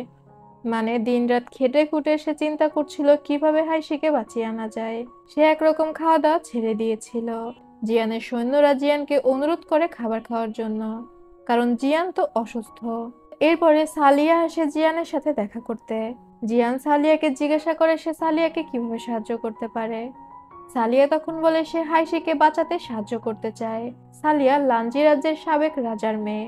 আর্লি সালিয়ার বাবাকে মেরে রাজ্য দখল করে নিয়েছে এবং সে রিফিউজির মতো পালিয়ে পালিয়ে বেড়াচ্ছিল। তবে সালিয়া যেহেতু লাঞ্জি রাজ্যের, সে সহজেই লাঞ্জি রাজ্যে ঢুকে সমস্ত খবরাখবর এনে দিতে পারবে। আর এরপর দেখা যায় জিয়ান একজন সৈন্যের মাধ্যমে আর্লির প্যালেসে গিফট পাঠায়। আর্লি আর হাইশির বিয়ের গিফট। প্রথমে তো আর্লি এই গিফটগুলো স্বীকার করতে চাচ্ছিল না। ওই সৈন্য তখন টিটকারি মেরে বলে, আমি তো শুনেছিলাম আপনি অনেক সাহসী, কিন্তু এখন তো দেখছি সামান্য কিছু গিফট নিতেই আপনি ভয়ে কাঁপছেন। আচ্ছা, আপনি যদি না রাখেন তাহলে আমি এগুলো ফেরত নিয়ে যাচ্ছি। আর এই টিটকারি শুনে আর্লি গিফটগুলো রাখতে রাজি হয়ে যায়। আর তারপর সেই গিফটগুলো হাইশিকে পাঠানো হয়। হাইশি সেগুলো খুলে খুলে দেখার সময় তার তেমন কিছুই মনে হয় না। তবে হঠাৎ সে দেখতে পায় সেখানে জিয়ানের সেই আংটিটি রয়েছে। এটা দেখেই হাইশি বুঝতে পারে এই বক্স তাকে জিয়ান পাঠিয়েছে। তখন সে ভালো করে খুঁজতে থাকে যে জিয়ান কোনো সূত্র পাঠিয়েছে কিনা। তবে এটা তো হাইশির কাছে আসার আগে চেক হবে, তাই জিয়ান কোনো সূত্র তো পাঠাবে না। তখন হাইশি খেয়াল করে সেখানে যে জিনিসপত্রগুলো দেয়া হয়েছে সেগুলো হাইশিদের রাজ্যের একটা অনুষ্ঠানে ব্যবহৃত হয়। হাইশি তখন বুঝতে পারে ওই অনুষ্ঠানের দিনই জিয়ান প্যালেসে আক্রমণ করবে এবং হাইশিও মনে মনে প্রস্তুত হতে থাকে। এদিকে জুয়ের অনুমতি না নিয়ে জিয়ান যেহেতু জিপিং পোর্ট থেকে হুয়াংজান পাসে চলে গিয়েছে, জু প্রচন্ড রেগে গিয়েছে। তবে জুইং জুকে সামলে নেয়। সে জুকে আশ্বস্ত করে যে কোনো কারণ ছাড়া মাস্টার এটা করতেই পারে না। জু তখন কিছুটা শান্ত হয়। এদিকে সালিয়া তার গ্রুপ সহ আর্লির প্যালেসে ঢুকে পড়েছিল। সেখানে একটা ইয়ং ছেলেকে দেখে সৈন্যরা তাকে ধরে ফেলে। আসলে ইয়ং ছেলেদের তারা বাইরে রাখতো না, কারণ এসব ছেলেরা তো যুদ্ধ ঘোষণা করতে পারে। তাই সমস্ত পুরুষ মানুষদের তারা জেলে বন্দি করে রাখতো এবং এই ছেলেটিকেও জেলে বন্দি করে দেয়। তবে এই ছেলে ছিল জিয়ানের চর। সে জেলে এসে জেনারেল ঝ্যাংয়ের সাথে দেখা করে। এদিকে আর্লি হাইশির কাছে এসে জানায় তার তো আর ধৈর্য কুলাচ্ছে না। সে যে কোনো ভাবে হাইশিকে বিয়ে করতে চায়। হাইশি তখন বলে সে সিদ্ধান্ত নিয়েছে আর্লি যেটা চায় সে তাতে রাজি হয়ে যাবে। আর্লি এবার অবাক হয়ে বলে, এতদিন পর্যন্ত তুমি রাজি হওনি, এমনকি কয়েকবার তুমি নিজেকে মেরে ফেলার হুমকি দিয়েছো, তাহলে হঠাৎ করে কি এমন হলো যে তুমি রাজি হয়ে গেলে? হাইশি তখন জানায় সে অনাথ, যে কারণে একটা মেয়ে হয়ে তাকে ছেলে সেজে সেনাবাহিনীতে কাজ করতে হয়। আর সে তিয়ানকে থেকে কি এমন পেয়েছে, বরং সে আর্লিকে বিয়ে করে এখানে অনেক সম্মানের সাথে থাকতে পারে।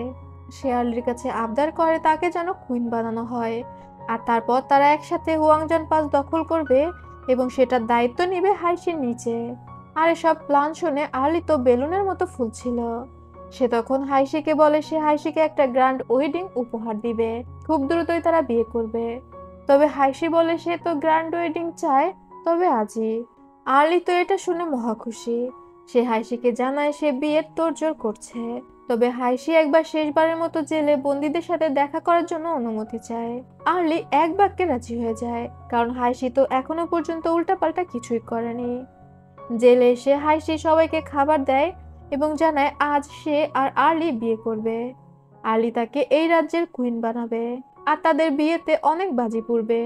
এই যে বাজি পুড়বে মানে ফায়ার ওয়ার্কস, এটাই ছিল সংকেত, যেটা জেলে বসে জেনারেল ঝ্যাং বুঝতে পারে। তখন পরে যে ছেলেটিকে জেলে পাঠানো হয়েছিল সে জোরে সিটি বাজায়। বাইরে থেকে একজন সৈন্য তাকে সিটি বাজাতে না করলে সে বলে সে রাজার বিয়ে উপলক্ষে আনন্দ করার জন্য সিটি বাজাচ্ছে। সিটি হচ্ছে তাদের রাজ্যের আনন্দধ্বনি। তখন ওই সৈন্য বলে ঠিক আছে, জোরে বাজাও। তবে এই সিটি শব্দ বাইরে বসে দুজন শুনতে পায়। তখন সে একজন মহিলার কাছে গিয়ে খবর দেয়, আর সেই মহিলা জানায় সালিয়াকে। সালিয়া তখন কৌশলে পানির কুয়োর মধ্যে কোনো একটা ওষুধ মিশিয়ে দেয়। তবে কেউ একজন তো গোপনে সমস্ত খবরাখবর আর্লিকে দিচ্ছিল। আর্লি নিজেও জানতো না এই খবরগুলো তাকে কে দেয়। আর্লির কাছে নতুন একটি খবর আসে, যেখানে লেখা ছিল হাইশি জিয়ানের প্রেমিকা, আর সে লাঞ্জি রাজ্যে স্পাই হিসেবে কাজ করছে। যেটা শুনে আর্লি প্রচন্ড রেগে যায়, আর সে তখনই সৈন্য নিয়ে হাইশির ঘরে যায়। গিয়ে দেখতে পায় হাইশি ছেলেদের বেশ নিয়ে সমস্ত মেয়েদের অলরেডি বেঁধে ফেলেছে। আর্লি তখন হাইশির দিকে তাকিয়ে বলে তুমি আমাকে অনেক বেশি হতাশ করলে, এবং সে হাইশিকে মেরে ফেলার হুকুম দেয়। তখনই জানালার বাইরে থেকে সংকেত দেয় জিয়ান। হাইশি এক লাফে জানালা ভেঙে বের হয়ে আসে এবং সে সোজা পড়ে জিয়ানের ঘোড়ার উপরে। তখনই অন্য দিক থেকে বাজি পুড়তে থাকে। জিয়ান হাইশিকে বলে জোরে ধরো, এবং সে অনেক জোরে ঘোড়া ছোটায়। হাইশি তখন বলে মাস্টার, আপনার বিয়েতে আমরা এভাবেই বাজি পোড়াবো। জিয়ান তখন বলে আমি এমন কাউকে বিয়ে করব না যাকে আমি ভালোবাসি না। এটা শুনে হাইশি খুশি হয়ে জিয়ানকে জড়িয়ে ধরে। এদিকে জেলে বন্দি থাকা সবাই বেরিয়ে আসতে থাকে। যেহেতু লাঞ্জি রাজ্যের সমস্ত সৈন্যদের পানির মধ্যে ওষুধ মেশানো ছিল, তারা সবাই ঘুমিয়ে পড়েছিল। তবে সালিয়া ছিল অন্য ধান্দায়। সে তার বাবার রাজ্য উদ্ধার করতে চাচ্ছিল, আর এটা করতে গিয়ে সালিয়া ধরা পড়ে যায়। তবে জেনারেল ঝ্যাং বের হয়ে এসেছিল। কিছু সৈন্য জিয়ান আর হাইশির পিছু করলেও তারা অনেকটা দূরে পালিয়ে যেতে সক্ষম হয়। রাস্তায় তাদের জেনারেল ঝ্যাং এর সাথে দেখা হয়। তবে দুর্ভাগ্যবশত তখন সেখানে আর্লি চলে আসে, যার হাতে বন্দী ছিল সালিয়া। আর্লি হাইশিকে শর্ত দেয় হাইশির পরিবর্তে সালিয়া। তারা সালিয়াকে ছেড়ে দিবে যদি হাইশি সেখানে যায়। তখনই হাইশি বলে ওঠে আমি রাজি, এবং সে সালিয়ার পরিবর্তে আর্লির দিকে এগিয়ে যায়। আর্লির এক সৈন্য সালিয়াকে নিয়ে এগিয়ে আসে। তবে এটা ছিল জিয়ান আর হাইশির প্ল্যান। জিয়ান আর্লির দিকে তলোয়ার ছোড়ে, তবে আর্লি সরে গেলে তার পাশের এক সৈন্য মারা যায়। সেখানে তুমুল ফাইট শুরু হয়। তবে একজন জিয়ানকে তলোয়ার মারতে গেলে সামনে চলে আসে হাইশি, এবং হাইশির তলোয়ার লাগায় সে সেখানেই পড়ে যায়। জেনারেল ঝ্যাং সহ বাকি সৈন্যরা লাঞ্জির সৈন্যদের উপর আক্রমণ করে দেয়। লিউয়েরদান তখন আর্লিকে নিয়ে সেখান থেকে পালিয়ে যায়। সালিয়া তার বাবার রাজ্য লাঞ্জি ফিরে পায়। জিয়ান তখন হাইশিকে নিয়ে দ্রুত সালিয়াদের প্যালেসে আসে, কারণ হুয়াংজান পাস তো এখান থেকে অনেক দূর। অত দূরে তো আহত হাইশিকে নিয়ে যাওয়া সম্ভব না। আর তারপর সে ছুরি পুড়িয়ে হাইশির কাটা জায়গায় ছেঁকা দিয়ে দেয়, যাতে করে রক্তপাত বন্ধ হয়ে যায়। হাইশি এত বেশি আহত হয়ে পড়ে যে সে বাঁচবে কিনা এটাই বলা যাচ্ছিল না। সালিয়া অনেক চেষ্টা করেও হাইশিকে কোনো ওষুধ খাওয়াতে পারে না। তখন জিয়ান সেখানে এসে বলে সে হাইশিকে ওষুধ খাইয়ে দিবে। সালিয়া সেখান থেকে চলে গেলে জিয়ান হাইশির হাতে হাত রাখে। সে অনেকটা ইমোশনাল হয়ে হাইশিকে বলে তুমি কি আফসোস করছো ছোটবেলায় আমার সাথে আসার জন্য? এইদিকে আমাদের জু আর তিলানের প্রেম তো কেবলই জমে উঠেছে। জু তিলানের ঘরে এসে তিলানকে বলে তাকে গল্পের বই পড়ে শোনাতে। সে তিলানের গল্প শুনতে শুনতে ঘুমাবে। তিলান যেহেতু জুয়ের এই রূপের সাথে পরিচিত ছিল না, সে অনেকটা আনইজি ফিল করছিল। তবে তিলানের গল্প শুনতে শুনতে জু ঘুমিয়ে যায়। পরদিন সকালে ইউনুস আসে জুয়ের পোশাক নিয়ে, কেননা জুয়ের কোর্টে যাওয়ার সময় হয়েছে। তবে ইউনুস জুকে জাগিয়ে দিয়ে সেখান থেকে চলে যায়। জু তখন তিলানকে বলে তাকে তৈরি করে দিতে। তিলান ভয়ে ভয়ে জুকে রেডি করিয়ে দিচ্ছিল। জু তখন বলে কাল সে অনেক টায়ার্ড ছিল বলে এখানে ঘুমিয়ে পড়েছে। তবে এরই মধ্যে তিলান যখন জুয়ের কোট পরিয়ে দিচ্ছিল সে তো পরেই যাচ্ছিল। জু তাকে ধরে ফেলে। জু যখন সেখান থেকে রেডি হয়ে বের হয়ে যায়, তিলান সেদিকে তাকিয়ে মুচকি হাসে। জু কোর্টে এসে জানতে পারে নতুন সমস্যার উদয় হয়েছে। জিপিং পোর্টের পরে হুয়ামিং নামে আর একটা পোর্টে হামলা হয়েছে। সেটাও করেছিল নিহুয়া আর তুহুয়া। তবে জিয়ান তো জিপিং পোর্ট থেকে হুয়াংজান পাসের দিকে চলে গিয়েছে। এখন হুয়ামিং পোর্টে খেয়ে যাবে। একজন মন্ত্রী জানায় জিয়ানের পরে পদ অনুযায়ী এখন লর্ড জি চ্যাং এর যাওয়ার কথা। জি চ্যাং তখনও কোর্টে দাঁড়িয়ে দাঁড়িয়ে ঝিমাচ্ছিল। জু জি চ্যাংকে ডাক দিয়ে বলে জি চ্যাং যেতে পারবে কিনা। তবে জি চ্যাং তো একদম বোকা বোকা স্বভাবের ছিল। জু তাকে নিয়ে ভরসা পাচ্ছিল না। তখন এগিয়ে আসে জেনারেল সু।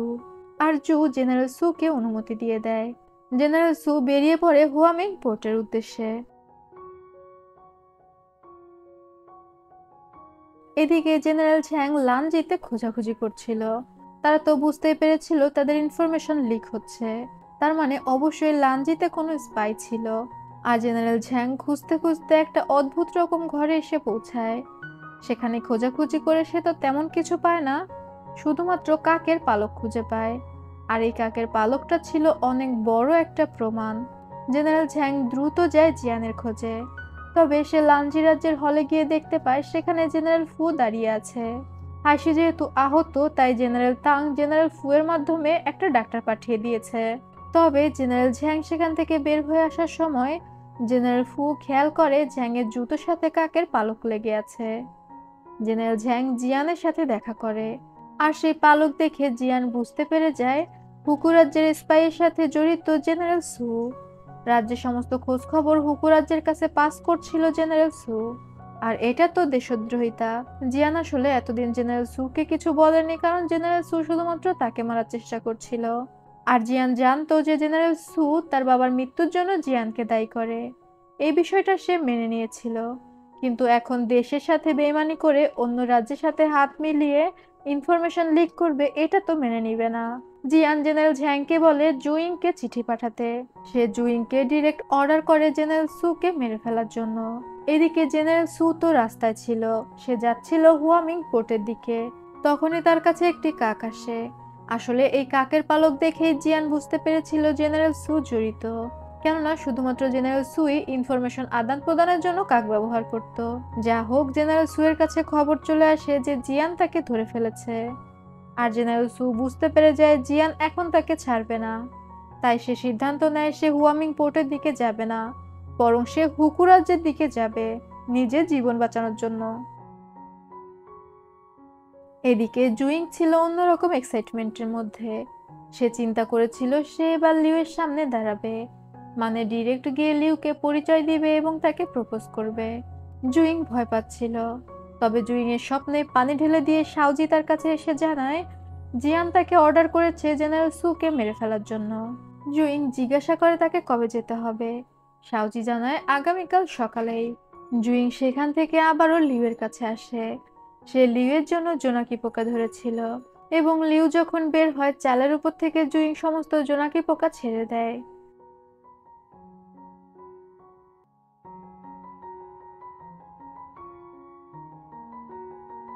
জোনাকি পোকাগুলো দেখে লিউ তো অনেক খুশি হয়ে যায়।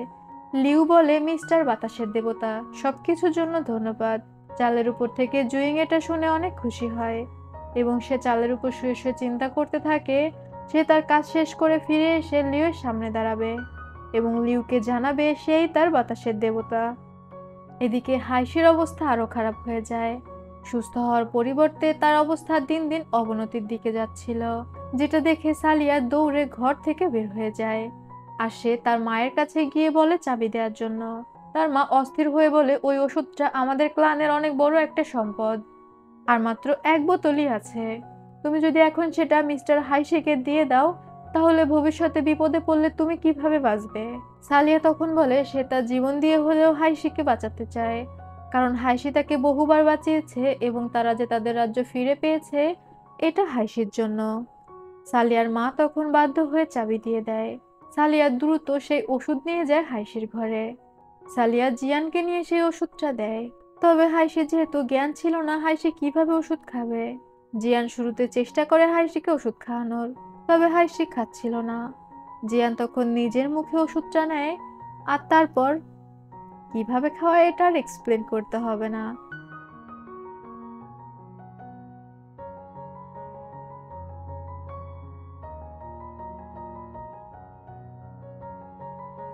এদিকে ম্যাডাম জিউ এসেছিল জুয়ের সাথে দেখা করতে। জু ম্যাডাম জিউকে জিজ্ঞাসা করে হঠাৎ সে এখানে কেন এসেছে, কোনো খবর আছে কিনা। ম্যাডাম জিউ তখন জানায় সে জিয়ানের ব্যাপারে খোঁজ খবর নিতে এসেছে। অনেকদিন হলো জিয়ান জিপিং পোর্টে গিয়েছে, এখনো তো সে ফিরে আসেনি। জু তখন বলে চিন্তার কোনো কারণ নেই, হাইশি আহত হয়েছে, জিয়ান তার সেবা যত্ন করছে, সে হয়তো হাইশি সুস্থ হলেই ফিরে আসবে। এটা শুনে তো জিউয়ের একদমই ভালো লাগে না। কিং জু তাকে আরো জানিয়ে দেয় যে জিয়ান একজন স্পাইকে ধরে জীবিত পাঠিয়েছে, সে একটু সুস্থ হলে তাকে জিজ্ঞাসাবাদ করে সবকিছু জানা যাবে। তবে একজন স্পাইকে জীবিত ধরতে পেরেছে এটা শুনেই ম্যাডাম জিউয়ের মুখ কালো হয়ে যায়। আমি আগেই বুঝতে পেরেছিলাম লাঞ্জেতে ওই সমস্ত খোঁজ খবর ম্যাডাম জিউই পাঠাতো, কারণ হাইশি যে মেয়ে এটা বাইরের মানুষ হিসেবে শুধুমাত্র ম্যাডাম জিউই জানতো। যা হোক, ম্যাডাম জিউ ফিরে এসে অনেকটা টেনশনে পড়ে যায়। তখনই প্যালেস থেকে একজন এসে জানায় রাজা ফেব্রিক অফিসের সবার জন্য চা পাঠিয়েছে। তবে এটা রাজার কোনো লিখিত আদেশ ছিল না, মৌখিক আদেশ ছিল। ম্যাডাম জিউ অনেকটা নার্ভাস হয়ে গিয়েছিল, সে চাটা খেতে চাচ্ছিল না। তবে অন্যান্য মেয়েরা তো কিছু বুঝতে পারে না, তারা রাজার থেকে উপহার পেয়ে খুশি হয়ে যায়। একটা মেয়ে ম্যাডাম জিউকে চা তুলে দেয়। জিউ তখন বলে আচ্ছা যা হোক খেয়ে নাও। তবে লিউ এক চুমুক চা খাওয়ার পরেই তাকে কেউ ডাক দেয়, তখন সে বাইরে চলে যায়। এদিকে অন্যান্য মেয়েরা যখন চা খাচ্ছিল, ম্যাডাম জিউ একদম পাথরের মতো দাঁড়িয়েছিল, বোঝা যাচ্ছিল কোনো একটা গন্ডগোল তো হচ্ছে। এদিকে লিউয়ের কাছে দুইজন সৈন্য এসেছিল, কারণ তারা তাদের পোশাক রিপেয়ার করতে দিয়েছিল।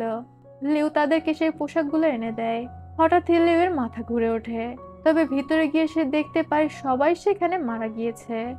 অনেকে তখনও জীবিত ছিল, তবে ঢলে ঢলে পড়ে যাচ্ছে। লিউ অস্থির হয়ে দৌড়াদৌড়ি শুরু করে, সবাই সেখানে মারা গিয়েছে, এমনকি ম্যাডাম জিও মারা গিয়েছে। লিউ তখন দৌড়ায় সাহায্য চাওয়ার জন্য। লিউ যখন দৌড়ে যাচ্ছিল, হঠাৎ তার মুখ থেকেও রক্ত বের হতে শুরু করে, কারণ সে তো এক চুমুক চা খেয়ে তারপর বের হয়েছিল। লিউও সেখানে মারা যায়। তবে লিউ যখন মারা যাচ্ছিল, আমার জাস্ট জুইং এর চেহারাটা মনে পড়ছিল। প্যালেসের অবস্থা তো ছিল পুরোই গরম। একটা গ্রুপ আসে সেই স্পাইকে মারতে, যাকে বাঁচিয়ে জিয়ান পাঠিয়ে দিয়েছিল। তবে সেখানে সে দেখতে পায় শাওজি আগে থেকে বসে আছে।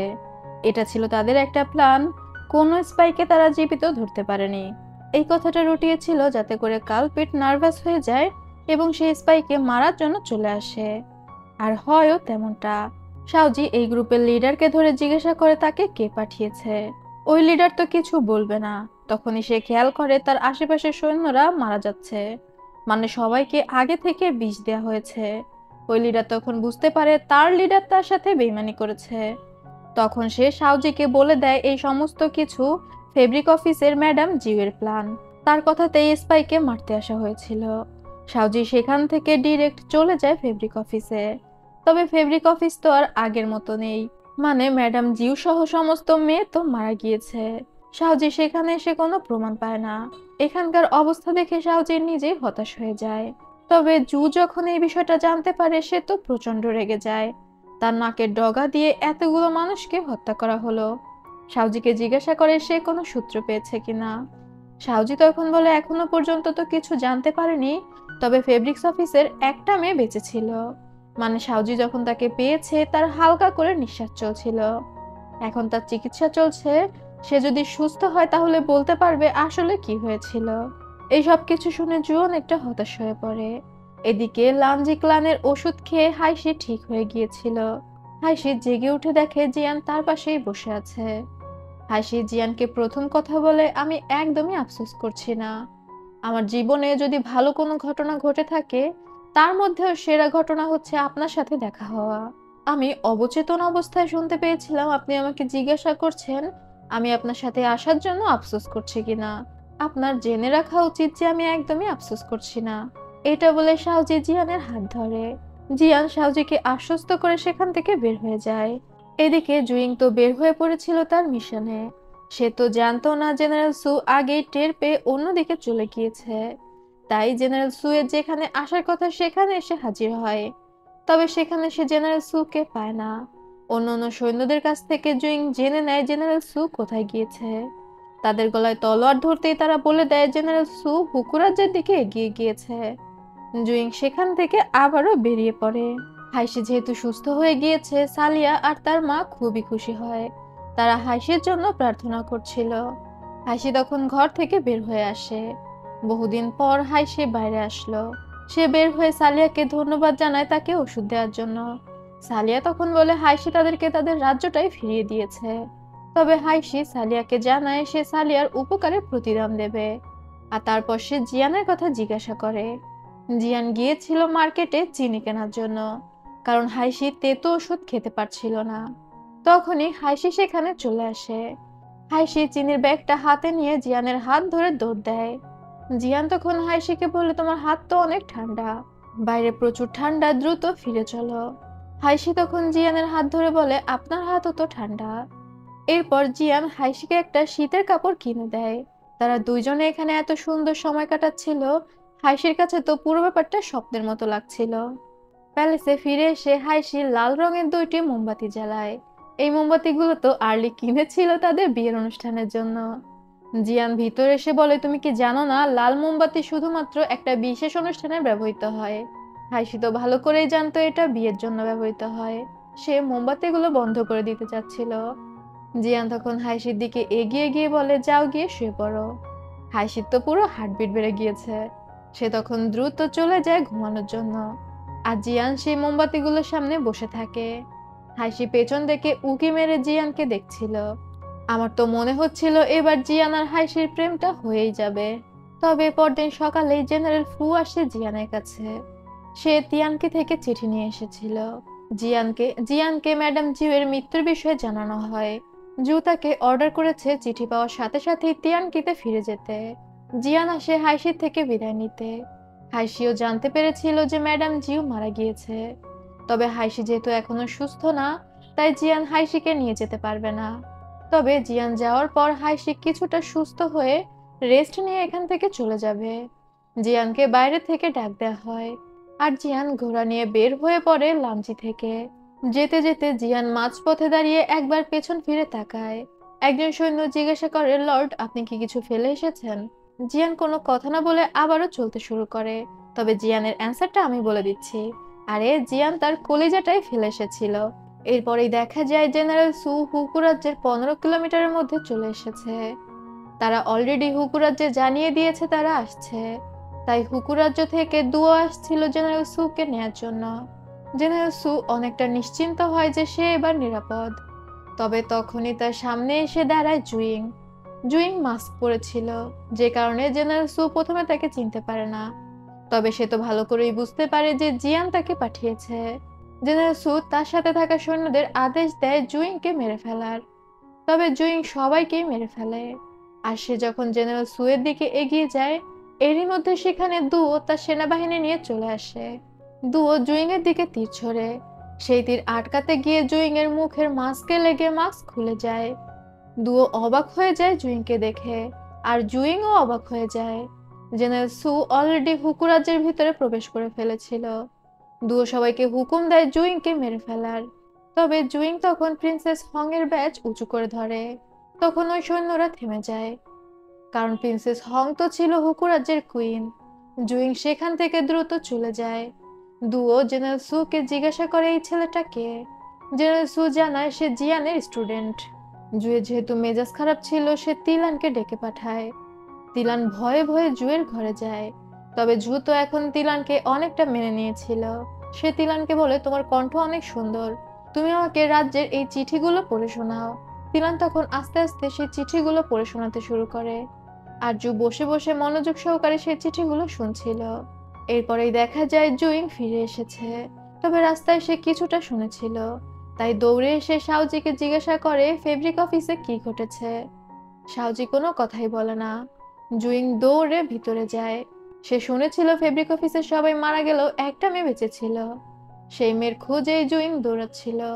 তবে জুইং সেখানে লিউকে দেখে কিছুটা শান্ত হয়। লিউ আরেকটা মেয়ের সাথে এগিয়ে আসছিল। ওই মেয়েটি জুইংকে দেখে গ্রেটিং করে। জুইং বুঝতে পারে না লিউয়ের সাথে কি হয়েছে। তখন সে জানতে পারে পয়জনের কারণে লিউ অন্ধ হয়ে গিয়েছে। যদিও সে বেঁচে গিয়েছে, তবে তার চোখ নষ্ট হয়ে গিয়েছে। লিউ তো আর জানতো না জুইং এর কাছে সে কতটা স্পেশাল। সে জাস্ট জুইংকে গ্রেটিং করে সেখান থেকে চলে যায়। লিউ সেখান থেকে আসে ফেব্রিক অফিসে ম্যাডাম জিউয়ের মেমোরিয়ালের সামনে প্রার্থনা করতে। লিউ সেখানে বসে ম্যাডাম জিউয়ের উদ্দেশ্যে অনেক কথা বলে। ম্যাডাম জিউ তো শুধুমাত্র তার ম্যানেজারই না, তার আপন ফুপু ছিল। লিউ সেখানে বসে অনেক কান্না করে। বাইরে থেকে জুইং এসব দেখে অনেক কান্না করছিল। এরপরই দেখা যায় হাইশি লাঞ্জি থেকে বিদায় নিচ্ছিল। যেহেতু জিয়ান চলে গিয়েছে আর সে যথেষ্ট রেস্ট নিয়ে নিয়েছে, এখন তো যাওয়ার পালা। হাইশি এখান থেকে যাবে হুয়াংজান পাসে এবং সেখান থেকে জেনারেল তাংকে নিয়ে ফিরে যাবে তিয়ানকিতে। যা হোক, সালিয়া হাইশিকে বলে দেয় তার যে কোনো প্রয়োজনে সে লাঞ্জিতে আসতে পারে। লাঞ্জির দরজা হাইশির জন্য চিরদিন খোলা থাকবে। হাইশিও জানায় সে মাঝে মাঝে ঘুরতে আসবে। তবে সালিয়াকে দেখে আমার খুব মায়া হচ্ছিল, কারণ সে হাইশির প্রেমে পড়ে গিয়েছে। এদিকে জিয়ান ফিরে এসে ম্যাডাম জিউকে গ্রেটিং করতে আসে, যেহেতু সে মারা গিয়েছে। জিয়ান ম্যাডাম জিউয়ের ছবিতে গ্রেটিং করার পর লিউকে জানায় লিউ যদি চলে যেতে চায় তাহলে জিয়ান লিউয়ের যাওয়ার ব্যবস্থা করে দিবে, এমনকি লিউয়ের জন্য থাকার ব্যবস্থাও করে দিবে। তবে লিউ জানায় সে যেতে চায় না। ম্যাডাম জিউয়ের ইচ্ছা ছিল তারপরে লিউ এই সমস্ত দায়িত্ব পালন করবে। এখন যেহেতু দুঃখজনকভাবে ম্যাডাম জিউয়ের মৃত্যু হয়ে গিয়েছে, এখন ম্যাডাম জিউয়ের জায়গায় লিউ তার দায়িত্ব পালন করবে। মানে সে শুধুমাত্র ফেব্রিক অফিস না, বরং জিয়ানের ইনফর্মার হিসেবেও কাজ করবে। জিয়ান লিউকে সাবধান করে বলে, তোমার কি ধারণা আছে ম্যাডাম জিউ কি কি কাজ করতো? লিউ জানায় ম্যাডাম জিউ বেঁচে থাকতে তাকে সবকিছু শিখিয়ে গিয়েছে। জুইং আবারও লিউয়ের ঘরের চালের উপর গিয়ে শুয়েছিল। সেখানে শুয়ে শুয়ে জুইং লিউকে নিয়ে কল্পনা করছিল আর কান্না করছিল। লিউয়ের আর তাকে দেখা হলো না।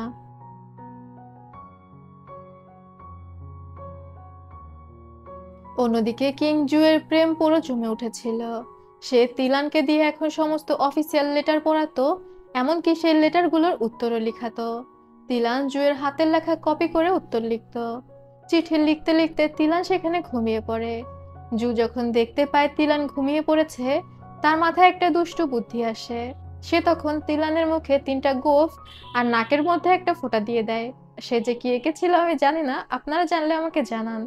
আর তারপর ইউনুস সেখানে আসলে জু ইউনুসকে বলে আস্তে করে তিলানকে তার প্যালেসে ফিরিয়ে দিয়ে আসতে। ইউনুস নিজেও হেসে ফেলে তিলানের মুখের আঁকা দেখে। তিলানকে পালকিতে করে ইয়ান প্যালেসে নিয়ে আসা হয়। তবে প্যালেসে আসতে আসতে তিলানের ঘুম ভেঙে যায়। তিলান যখন সেখান থেকে বের হয়, তার মেয়েটাও তাকে দেখে হাসছিল। তিলান তো কিছু বুঝতে পারে না, তবে যাই বলেন তিলানকে কিন্তু অনেক কিউট লাগছিল। এরপর ঘরে এসে সে যখন দেখতে পায় জু তার মুখে এমন আঁকাবুকি করে দিয়েছে, সে তখন সেই আর্টগুলো মুছতে থাকে আর বলতে থাকে, রাজা একটা জাতা, এভাবে আমার মুখে এঁকে দিয়েছে। মেয়েরা হাসছিল আর তিলানকে খেপিয়ে বলছিল এই দাগ আর কখনো উঠবে না। পরবর্তী সিনে দেখা যায় তিলানের মেয়েরা তিলানকে বলে আজ যদি তারা নিজেদের রাজ্যে থাকতো তাহলে মুন ফেস্টিভ্যাল উদযাপন করতে পারতো। আজ ছিল জুনিয়নের মুন ফেস্টিভ্যালের দিন। তিলান তখন বলে এখন তো আর আমরা জুনিয়নে নেই, যেখানে থাকি সেখানের সাথে মানিয়ে নেওয়া উচিত।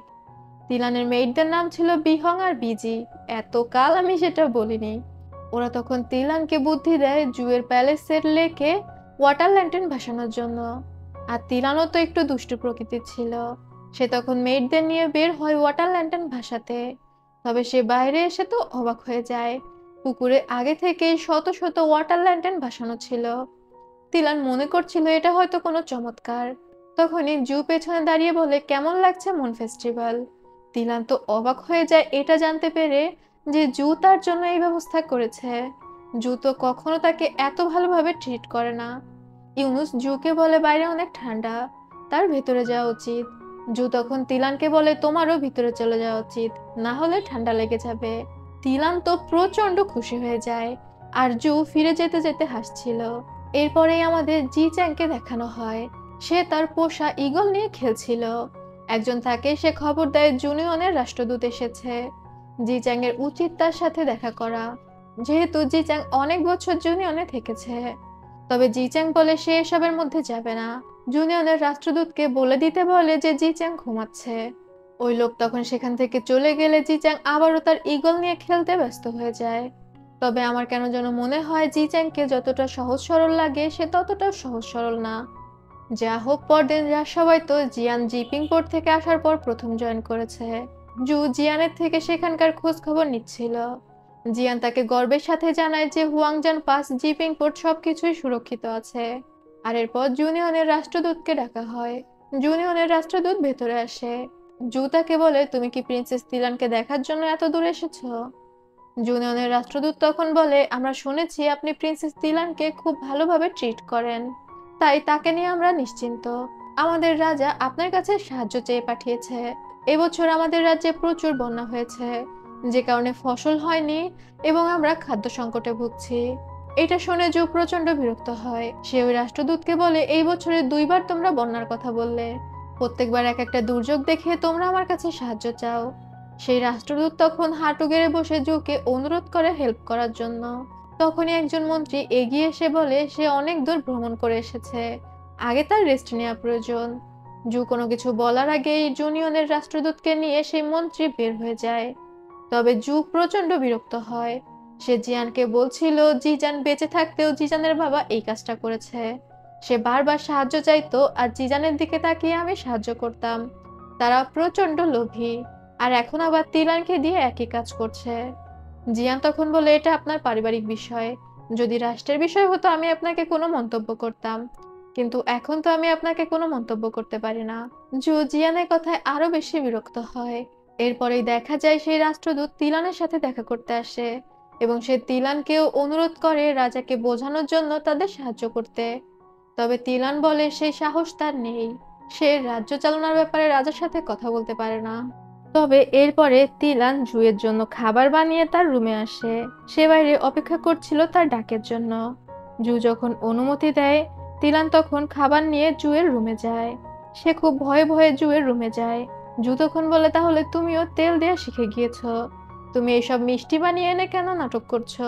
ডিরেক্টলি বলো না যে তোমার বাবার সাহায্য প্রয়োজন। তুমি যদি বলো তাহলে আমি মেনে নেব। তিলানের প্রচন্ড খারাপ লাগে। এটা তো ডিরেক্ট তাকে অপমান করা। জু রেগে তিলানের হাত থেকে মিষ্টির প্লেটটা ছুঁড়ে ফেলে দেয় আর তারপর বলে, ঘর থেকে বের হয়ে যাও। তিলান বেচারি কান্নাই করে ফেলে। জু তাকে একটা কথা বলারও সুযোগ দেয়নি। এরপরেই দেখা যায় হাইশি আর মিস্টার তাং ফিরে আসছিল, মানে তারা তিয়ানকের উদ্দেশ্যে ফিরে আসছে। আস্তে আস্তে হাইশি মিস্টার তাং এর সাথে বিভিন্ন রাজ্যের ব্যাপারে গল্প করছিল। কিছু দূর যাওয়ার পর দেখতে পাই জুইং উল্টো দিক থেকে আসছে। জুইং আসলে হাইশিকে এগিয়ে নেওয়ার জন্য এসেছে। জুইং আর হাইশি তো একে অপরকে দেখে খুশি হয়ে যায়। জুইং হাইশিকে বলে, তুমি 6 মাস যুদ্ধ বিগ্রহ করে আসলে, কিন্তু তোমার চেহারা তো এখনো কচিই আছে। এটা শুনে হাইশি হেসে ফেলে। জুইং এর প্রমোশন হয়েছিল, তারা সেই ব্যাপারেও কথা বলে। জেনারেল তাং আর জেনারেল ফু এসে জুইং এর সাথে কথা বলে। এরপর তারা একসাথে রাজ্যের উদ্দেশ্যে রওনা দেয়। রাজ্যে ফেরার পর হাইশি তাং সবাইকে রাজা দেখা করতে বলে। পরদিন কোর্টে হাইশি একদম মন্ত্রীদের মতো পোশাক পরে উপস্থিত হয়, যেহেতু হাইশি এখন রাজার কোর্টের সদস্য। আর এরপর রাজা হাইশিকে প্রমোশন দেয়। একটা একটা না, পুরো 2টা র্যাঙ্ক প্রমোশন দিয়ে হাইশিকে সাব জেনারেল বানিয়ে দেয়। হাইশি মনে মনে এই প্রমোশনের জন্যই অপেক্ষা করছিল। তবে সে রাজার সামনে জানায় সে এই প্রমোশন অ্যাকসেপ্ট করতে পারবে না, কারণ একবারে 2 র্যাঙ্ক প্রমোশন হাইশির জন্য অনেক বিশাল কিছু। জু হাইশির প্রশংসা করে বলে, তুমি তোমার মাস্টারের মতোই একদম অহংকারবিহীন। এবং জু ঘোষণা করে রাতের বেলা হাইশির ফিরে আসার উদ্দেশ্যে একটি ভোজ সভার আয়োজন করা হবে। আর এই সিরিয়াস কথার মধ্যেও জি চেং ঝিমাচ্ছিল এবং তার কাপড়ের মধ্যে থেকে একটি ঈগলের ডিম পড়ে ভেঙে যায়। কোর্টে সবাই তখন হেসে ফেলে। জু আবারও বিব্রত বোধ করে। তবে হাইশি ভয়ে ভয়ে জিয়ানের দিকে তাকাচ্ছিল। আর এরপরেই দেখা যায় হাইশি হাঁটু গেড়ে বসে আছে আর জিয়ান লাঠি হাতে দাঁড়িয়ে আছে।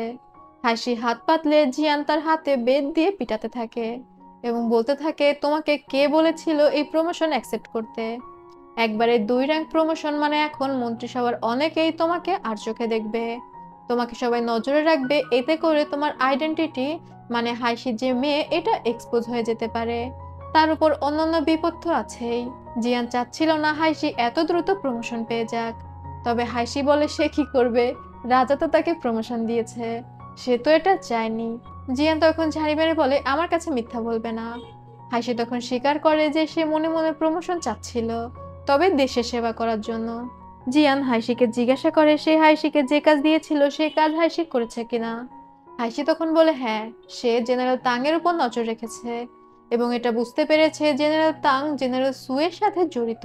এবং হাইশি দুয়োর ব্যাপারেও বলে দুয়ো একদম জুইং এর মতো দেখতে। এটা শুনে জিয়ান অনেকটা অন্যমনস্ক হয়ে যায়, কেন যেন মনে হচ্ছিল জিয়ান এই বিষয়টা জানে।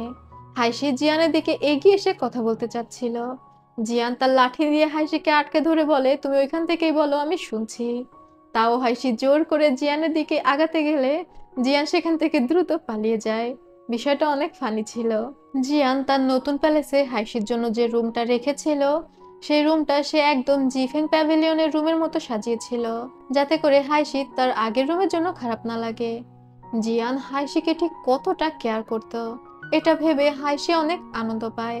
তবে জিয়ান যখন রাতের বেলা ধ্যান করছিল, প্রথমবারের মতো জিয়ান হাইশিকে নিয়ে স্বপ্ন দেখে, তাও দারুণ একটা স্বপ্ন। জিয়ান দেখছিল সে আর হাইশি বর আর বউ বেসেছিল, তারা নিজেদের মধ্যে রোমান্টিক সময় কাটাচ্ছিল। তবে জিয়ান যখন হাইশিকে কিস করতে যায়, ঠিক সেই মুহূর্তে কেউ একজন হাইশিকে তীর মারে। এই স্বপ্ন দেখে জিয়ানের ঘাম ছুটে যায়। পরদিন সকালে হাইশি জুইং এর সাথে যায় লিউ এর সাথে দেখা করতে। সে লিউ এর জন্য কিছু গিফট নিয়ে এসেছে। সেখানে সে হাইশি জানতে পারে লিউ এর চোখ অন্ধ হয়ে গিয়েছে, আর এখন জুইং লিউ এর সাথে ডিরেক্টলি কথা বলতো। হাইশির লিউ এর অবস্থা দেখে অনেক খারাপ লাগে। ফিরে আসতে আসতে জুইং হাইশিকে বলছিল সে যদি সেদিন প্যালেসে থাকতো তাহলে কোনোভাবেই লিউ এর সাথে এই অঘটন ঘটতে দিত না। তবে কখনো না কখনো সে তাকে ধরবে যে লিউ এর এই অবস্থা করেছে। হাইশি তখন জানায় সেও জুইংকে সাহায্য করবে। জুইং আবার বলে যে যা কিছুই হয়ে যাক তার নিজেকে লাকি মনে হয়। সবাই মারা গেলেও লিউ বেঁচে আছে, হোক সে অন্ধ কিন্তু বেঁচে তো আছে। হঠাৎ করে হাইশি অন্যমনস্ক হয়ে যায়। তার মনে পড়ে যায় জেনারেল তাং কোর্টের মধ্যে কাউকে হাত দিয়ে কিছু ইশারা করছিল, আর এটা ভেবে হাইশি সেখান থেকে দ্রুত চলে যায়। জুইং বুঝতে পারে না হাইশির কি হলো। এরপরে আমাদের রাতের বেলা ভোজন সভার দৃশ্য দেখানো হয়। সেখানে কিছু মেয়েদের আনা হয়েছিল ডান্স করার জন্য। হাইশি বারবার জিয়ানকে দেখছিল, তবে জিয়ান ওই ডান্স করা মেয়েদের দিকে দেখছে। হাইশি তখন একটা সৈন্যের মাধ্যমে জিয়ানকে একটা কাগজ পাঠায়। সে একটা রান্না করা কাঁকড়া পাঠিয়েছিল এবং ওই কাগজে লিখে দিয়েছিল নাচতে থাকা মেয়েদের দিকে না তাকিয়ে কাঁকড়া এনজয় করুন। মানে হাইশির হিংসা হচ্ছিল জিয়ান অন্যান্য মেয়েদের দিকে দেখায়, আর জিয়ান বেচারা সেখানে বোকার মতো বসে থাকে। এই পর্বটা এখানে শেষ করছি। ড্রামার প্রায় অর্ধেক শেষ হয়ে এসেছে। তো বন্ধুরা, কেমন লাগলো এই ড্রামাটি অবশ্যই কমেন্ট করে জানাতে ভুলবে না। আর সবাইকে ঈদ মোবারক। আজ তবে যাচ্ছি, আল্লাহ হাফেজ।